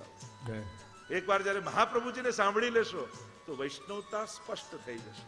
અત્યારે વૈષ્ણવી એક ધર્મ આપણે કેટલી બધી મૂંઝવણોમાં, અહીંયા જવાય નહીં, ખવાય નહીં, લેવાય નહીં, કરાય નહીં, ના ના ના ના, એને જ વૈષ્ણવતા માનીએ છીએ. 16 ગ્રંથ સાંભળશો ને તો ના બધી છે ને એ હા હા હા માં ફેરવાઈ જશે. એ જ દ્રષ્ટિકોણ બદલાઈ જશે. જે નેગેટિવ દ્રષ્ટિથી સમજ્યા છે એ જયારે પોઝિટિવ દ્રષ્ટિથી સમજશો ત્યારે મહાપ્રભુજીમાં વધારે ભાવ થશે. જ્યારે મહાપ્રભુજીના વિચારધારાને સાંભળશો ને તો અત્યારે છે એના કરતા ભાવ વધી જશે, દ્રઢતા વધી જશે મહાપ્રભુજીમાં. અને જે દિવસે દ્રઢતા વધી ગઈ તો દ્રઢઈને ચરણ કેરો ભરોસો શ્રી વલ્લભ નખ ચંદ્ર છટાબિન સબ જગમાં જદે. ત્યારે આ વાત સમજાશે કે પ્રીત બંધી શ્રી વલ્લભ પદસો ઓર ન મન મેં આવે હો. ત્યારે અહોભાવ વધી જશે. અત્યારે વૈષ્ણવ ધર્મ આપણે કોઈ ને કોઈ વૈષ્ણવના મુખે સાંભળે છે, આમ કરાય આમ ન કરાય. એટલે ઓથેન્ટિક જગ્યાએથી વૈષ્ણવ ધર્મને સમજવાનો આપણે પ્રયાસ નથી કર્યો. અને એટલા માટે અંધશ્રદ્ધાઓ, મૂંઝવણો, કન્ફ્યુઝનો આ બધું એટલા માટે જ છે, ઓથેન્ટિક સ્થાનેથી નથી આવ્યું. પણ જ્યારે 16 ગ્રંથને કેન્દ્રમાં રાખી અને પછી વૈષ્ણવ ધર્મ સમજવાનો પ્રયાસ કરશો ને ત્યારે અહોભાવ વધી જશે તમને પુષ્ટિ માર્ગ માટે. અત્યારે જેટલી શ્રદ્ધા તમને પુષ્ટિ માર્ગમાં છે ને એના કરતા અનંત ગણી થઈ જશે. કારણ કે પછી મહાપ્રભુજીનો દ્રષ્ટિકોણ મળી જશે. તો જે ચર્ચા આપણે કરી રહ્યા છીએ, તો એ શ્યામાનંદ ને કહ્યું કે બહાર જઈને જુઓ તમે. અને બહાર જઈને જોયું તો એ વૃક્ષના દરેક ડાળ ઉપર એક સરખા બટુઆ લટકે છે, એવા ને એવા. આખું ઝાડ બટુઆથી ભરાયેલું છે. પેલો તો ચકિત થઈ ગયો, મારું એક ગોતવા આવ્યો અને આ તો દરેક ડાળી પર બટુઓ છે. આમાં મારા શાલિગ્રામ કયા ખબર ક્યાંથી પડે? ક્યાંક બીજા ઉપાડી જાવ, બીજા ઘરે આવી જાય તો. પાછો મહાપ્રભુજી પાસે આવ્યો, કહ્યું કે આમાં તો મારા જેવા જ બટુઆ, અનેક બટુઆઓ ડાળી પર લટકે છે, આમાં મારા શાલિગ્રામ કયા ખબર ક્યાંથી પડે? ત્યારે મહાપ્રભુજીએ કહ્યું કે જે પોતાના ઈષ્ટને ન ઓળખી શકે એ અમારા શ્રીનાથજીની શું સેવા કરવાનો? તને તારા શાલિગ્રામ, તારા આરાધ્ય કોણ એમાં જ તને સમજણ ન પડે તો અમારા શ્રીજીની સેવા તું ક્યાં કરવાનો? અમારા શ્રીજીની સેવા તો એ જ કરી શકે જેને બધે શ્રીજી દેખાતા હોય, જેને દરેક સ્થાનમાં પોતાના શ્રીજીના દર્શન થતા હોય, એ જ એનો અધિકારી હોય. જા હવે જઈને જો, તને તારો બટુઓ મળી જશે. અને જ્યાં બહાર આવ્યા જુએ તો પોતાનો બટુઓ લટકતો હતો અને થયું કે મારા શાલિગ્રામજી મળી ગયા, મારો આટલો જ અધિકાર છે એમ માની મહાપ્રભુજીને દંડવત કરીને ત્યાંથી ચાલતા થયા. એ આ સ્થાન બડી બેઠકનું સ્થાન છે જ્યાં આવી કૃપા મહાપ્રભુજીએ કરી. અને મહાપ્રભુજી જ્યારે અહીંયા બિરાજતા હતા એટલામાં જન્માષ્ટમીનો દિવસ આવ્યો, નંદ મહોત્સવનો દિવસ આવ્યો. હવે ગોકુલ તો વન હતું એ સમય, બીજું તો કઈ હતું નહીં. અત્યારે આપણે જે મકાનો બજારો દેખાય એવું થોડી હતું. એ સમય તો ઘનઘોર વન ગોકુલમાં. અને જ્યારે ટિપ્પણીમાં જોયું કે તો જન્માષ્ટમી ને નંદ મહોત્સવનો દિવસ આવ્યો, અરે પલ્લા લેવા જવું ક્યાં? જો તમે એમ કહો અમારે ત્યાં પલ્લા નથી, અમારે ત્યાં જારી નથી, બંટા નથી, આ નથી, પેલું નથી, મારાથી સેવા નહીં થાય. અરે મહાપ્રભુજીના ચરિત્ર વાંચો, તમને ખબર. મહાપ્રભુજી જ્યારે પરિક્રમા કરે છે, કેવલ ઝાંપીજી માથે છે અને માથામાં ઝાંપી જે લઈને મહાપ્રભુજી ચાલી રહ્યા હોય, ત્યારે શું હતું મહાપ્રભુજી પાસે? આ 100-200 વર્ષ પહેલાનો જે પુષ્ટિ માર્ગ આપણે જોઈએ છે, ત્યારે શું થયું? રાજા મહારાજાઓ બધા ગુસાઈજીના સેવક થયા અને ખૂબ વૈભવ આવવા લાગ્યો. તો ગુસાઈજીને થયું કે આ વૈભવ જો પ્રભુમાં અંગીકાર નહીં થાય તો અમારી ઉપર એનો ભાર આવી જશે. એટલે ગુસાઈજીએ પ્રભુ ચરણે એ વૈભવને પ્રભુમાં સમર્પિત કરવા માટે પ્રભુનો આવો સેવા પ્રકાર ભવ્ય બનાવી દીધો અને ખૂબ જાહો જલાલી સેવામાં વધારી. એટલે આપણને એવું થઈ ગયું કે આ ભવ્યતા જ પુષ્ટિ માર્ગ છે. આવી જારી ન હોય તો સેવા ન થાય, આવા શણગાર ન હોય તો સેવા ન થાય, આવો બંટો ના હોય તો સેવા. અરે પુષ્ટિ માર્ગ આ નથી. પુષ્ટિ માર્ગ તો એ છે કે માટીની કુંજો મળે અને એ પણ પ્રેમથી ભરો તો ઠાકોરજી આનંદમાં આવી જાય. આ પુષ્ટિ માર્ગ છે. આ ભવ્યતા તો એ વૈભવ બગાડ ન કરી દે બુદ્ધિનો, એટલા માટે પ્રભુમાં અંગીકાર કરાવ્યો. પણ તમારા ઘરે વૈભવ નથી એનો અર્થ એ નથી કે તમે સેવા કરવાને લાયક નથી. આપણી અસમર્થતા, આપણી અયોગ્યતા નથી. ઘણી વસ્તુ આપણા સામર્થ્યમાં ન હોય એનો અર્થ એ થયો કે આપણે સેવા કરવાને લાયક નથી. ના, મહાપ્રભુજીના એક એક ચરિત્રમાં જુઓ. અને મહાપ્રભુજીએ જોયું, અરે નંદ મહોત્સવનો દિવસ આ પલ્લું તો છે નહીં, ત્યાં વનમાં ક્યાં પલ્લું લેવા જાય? એટલે મહાપ્રભુજીએ પોતાનો કોરો ઉપરણો કાઢ્યો. દમલાજીને કહ્યું કે 2 છેડા તું પકડ, 2 છેડા હું પકડું. અને લાલનને પધરાવ્યા પલ્લામાં અને આ સ્થાન ઉપર ઠાકોરજીને પલ્લામાં ઉપરણાથી ઝુલાવ્યા. અને એવો નંદ મહોત્સવ થયો જેવો નંદ બાબાના ઘરે થયો હતો. વ્રજ ભક્તો પ્રગટ થયા, ગોપીજનો પ્રગટ થયા, નંદ બાબા યશોદાજી પ્રગટ થયા અને મહા મહોત્સવ આ ભૂમિ પર થયો. ચારે બાજુ નંદ ઘેરા નંદ ભયો, જય કનૈયા લાલ કી, નંદ ઘેરા નંદ ભયો, જય કનૈયા લાલ કી, બ્રજ में आनंद भयो, જય કનૈયા લાલ કી, हे ब्रज में आनंद भयो. જય કનૈયા લાલ કી. અને મહાપ્રભુજી ને દમલાજી નાચી રહ્યા છે, કૂદી રહ્યા છે, નંદ મહોત્સવ કરી રહ્યા છે. અને એટલામાં ગોકુલમાં જાણે સમસ્ત બ્રજ ભક્તોને આવેશ થયો. ગ્વાલો પ્રગટ થયા, ગોપીઓ પ્રગટ થયા, નંદ અને યશોદા પ્રગટ થયા અને નંદ બાબાના ઘરે જેવો નંદ મહોત્સવ થયો એવો જ નંદ મહોત્સવ આ સ્થાન પર. જય તમે મહાપ્રભુજીના ચરિત્રમાં તમે સેવાનો ક્રમ જોશો ને તો તમને બધાને થઈ શકશે કે આ અમે સેવા કરી શકીએ. પણ 100-200 વર્ષ પહેલા બનેલી હવેલીઓને એનો સેવા ક્રમ જોવા જશો ને તો તમને એમ થશે કે આપણાથી તો સેવા ન થાય. પણ એ વૈભવ પ્રભુમાં વિનિયોગ થાય એના માટે જાહો જલાલી છે. એ પુષ્ટિ માર્ગનો નિયમ નથી. પુષ્ટિ માર્ગનો નિયમ મહાપ્રભુજી 16 ગ્રંથમાં કહી ગયા કે માનસીસા પરામતા કૃષ્ણ સેવા સદા કાર્ય. પ્રભુની સેવા કરો, જાહો જલાલીથી કરો એવું કોઈએ કહ્યું? સેવા કરો એમ કહ્યું. અને સેવા એક ઝૂંપડામાં રહેનારો વૈષ્ણવ પણ કરી શકે. 84-252 માં જુઓ, ગામડામાં એક ઝૂંપડામાં એક વૈષ્ણવ રહેતો. હવે કઈ રીતે પહોંચતો હશે? એને સૂતક નહીં લાગતું હોય, એને પિંડું નહીં લાગતું હોય, એને કોઈ અડચણો નહીં આવતી હોય. વાર્તા સાહિત્યમાં જુઓ તો ખરા, એક બેન રહેતા અને સેવા કરતા, એક માજી રહેતા અને સેવા કરતા. કઈ રીતે થતું હશે? બધાના રસ્તા છે. પણ તમે કેવલ આ વૈભવ અને મેળ મર્યાદાને જે દૂરથી જોઈ છે અને એને કારણે જે ભય થઈ ગયો છે, ધર્મની વ્યવસ્થાને જોઈ તમે ભગવાનથી દૂર થઈ જાઓ છો. અરે આ બધું પ્રભુને કારણે છે. જો કૂવો હોય તો જ સેવા થઈ શકે તો સેવા કરતા કૂવો મોટો થઈ ગયો. હવે કૂવા માટે ભગવાન છોડો છો તો પછી ભગવાનને છોડી કૂવાની સેવા કરવી જોઈએ તમારે. કારણ કે એની પાછળ ભગવાન છોડવા તૈયાર છો પણ કૂવો છોડવા તૈયાર નથી. અરે સમજો ગણિત પુષ્ટિ માર્ગ. ક્યાંય કોઈ ગ્રંથમાં લખ્યું છે કે નળનું પાણી કે કૂવાનું પાણી કે આ પાણી, અરે જલ ધરવું એવું લખ્યું છે. કયું જલ ઉત્તમ? જે સમયે જે ઉત્તમ હોય, પ્રભુને લાયક હોય એ ધરવું. જલની જારી ભરાય, નળની કે કૂવાની ભરાય એવું કહે છે? મૂળ વાત સમજો. જ્યાં સુધી હાર્દને નહીં સમજો તો વ્યવસ્થાઓમાં અટવાઈ જશો અને અટવાઈ જશો તો પ્રભુથી દૂર થઈ જશો. અને આવું જ કંઈક થયું આ 50-60-100 વર્ષમાં. આ રીતે જ આવી માન્યતાઓમાં બંધાઈ આપણે બધા ક્યાંક ઠાકોરજીથી દૂર થઈ ગયા.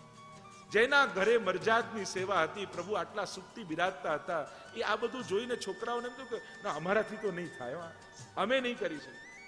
એને પ્રભુ જોડે વાંધો નહોતો, એને વ્યવસ્થા જોડે વાંધો હતો. એને ભગવાન ભાર નતા લાગતા, એને અપરસ ભાર લાગતી હતી. તો જે અડચણ છે એને કંઈક સમજાવી, એનું કંઈક સમાધાન કરી અને જો ઠાકોરજી પધરાવશો તો પ્રભુમાં તો બધાને ભાવ છે. એને આ મેળ મર્યાદા અઘરી લાગે છે, એને આ નિયમો અઘરા લાગે છે. પણ એ નિયમોને જ્યારે તમે સુવ્યવસ્થિત રૂપે એમની આગળ મૂકો છો ત્યારે એના માટે સરળ થઈ જાય છે. શ્રદ્ધા તો છે ને. તો હવે આ વાતને સમાજ આગળ મૂકવાની છે.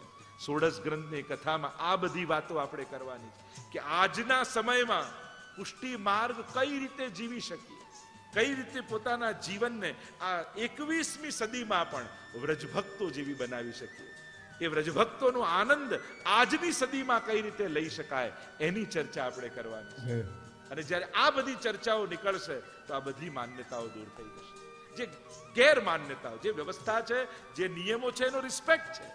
હું અપરસનો વિરોધ નથી કરતો, હું એના સમર્થનમાં છું, પણ એની અભિવ્યક્તિનો વિરોધ કરું છું. એ વાત તમે કઈ રીતે સમાજ આગળ મૂકો છો, એ ખોટી રીતે મૂકશો તો સારી વાત પણ ખોટી બની જશે. તો એની ચર્ચાઓ આપણે કરવાની છે. તો આ બડી બેઠકમાં મહાપ્રભુજીને વંદન કરીએ. બોલો વલ્લભાધીશ કી જય. તો 6:30 તો થઈ ગયા છે અને હજી બીજી બેઠકનું ચરિત્ર ગાયું છે. અને 7 દિવસમાં મારે તો 84 બેઠકના ચરિત્ર ગાવા જ છે. એટલે આપણે તો કોઈ બેઠકજીના ચરિત્ર મૂકવા નથી. એકે દિવસ તમે ચૂકતા નહીં. આ એક બેઠકના મહાપ્રભુજીના એક ચરિત્રો સાંભળશો તો મહાપ્રભુજીનું આખું જીવન ચરિત્ર તમને સમજમાં આવશે, વિચારધારાઓ સમજમાં આવશે, એમની સાદાઈની સાથે એમના વિચારોની ભવ્યતા તમારા નજરમાં આવશે કે આવી સાદાઈ વચ્ચે પણ કેવા ભવ્ય વિચારો સાથે સમાજને પ્રેરણા આપી શકાય છે, એનો દ્રષ્ટિકોણ તમને ખબર પડશે. એટલે ખાસ કોશિશ કરજો એકે દિવસ તમે ચૂકતા નહીં, કારણ કે બાકી બધું તો ચાલતું, સંસાર ને આ બધા કાર્યો તો ચાલતા જ રહેવાના છે, એનો કોઈ અંત નથી. માણસ ખતમ થઈ જાય, કામ થોડી ખતમ થાય છે, આ તો ચાલતું જ રહેવાનું. પણ આવી તકો જ્યારે મળી હોય અને આ દેશમાં, આ તમારા ગામમાં જ્યારે આવા અવસરો મળતા હોય તો એ ચૂક્યા વગર જ્યારે એનું રસપાન કરશો તો તમને તમારા વૈષ્ણવ થવા ઉપર તમને ગૌરવ થશે કે આવા ગુરુ અમને મળ્યા છે, એના અમે સેવક છીએ, એનું ગૌરવ તમને અનુભવ થશે. તો આ ગૌરવતાનો ઉત્સવ છે, વૈષ્ણવી ગૌરવ જગાવવાનો ઉત્સવ છે. તો આ 7 દિવસની આ ગાથાને આ દ્વિતીય દિવસે હું વિરામ આપતા બોલો ગોવર્ધન नाथ की जय, વલ્લભાધીશ ईश की जय, 84 बैठकों की जय।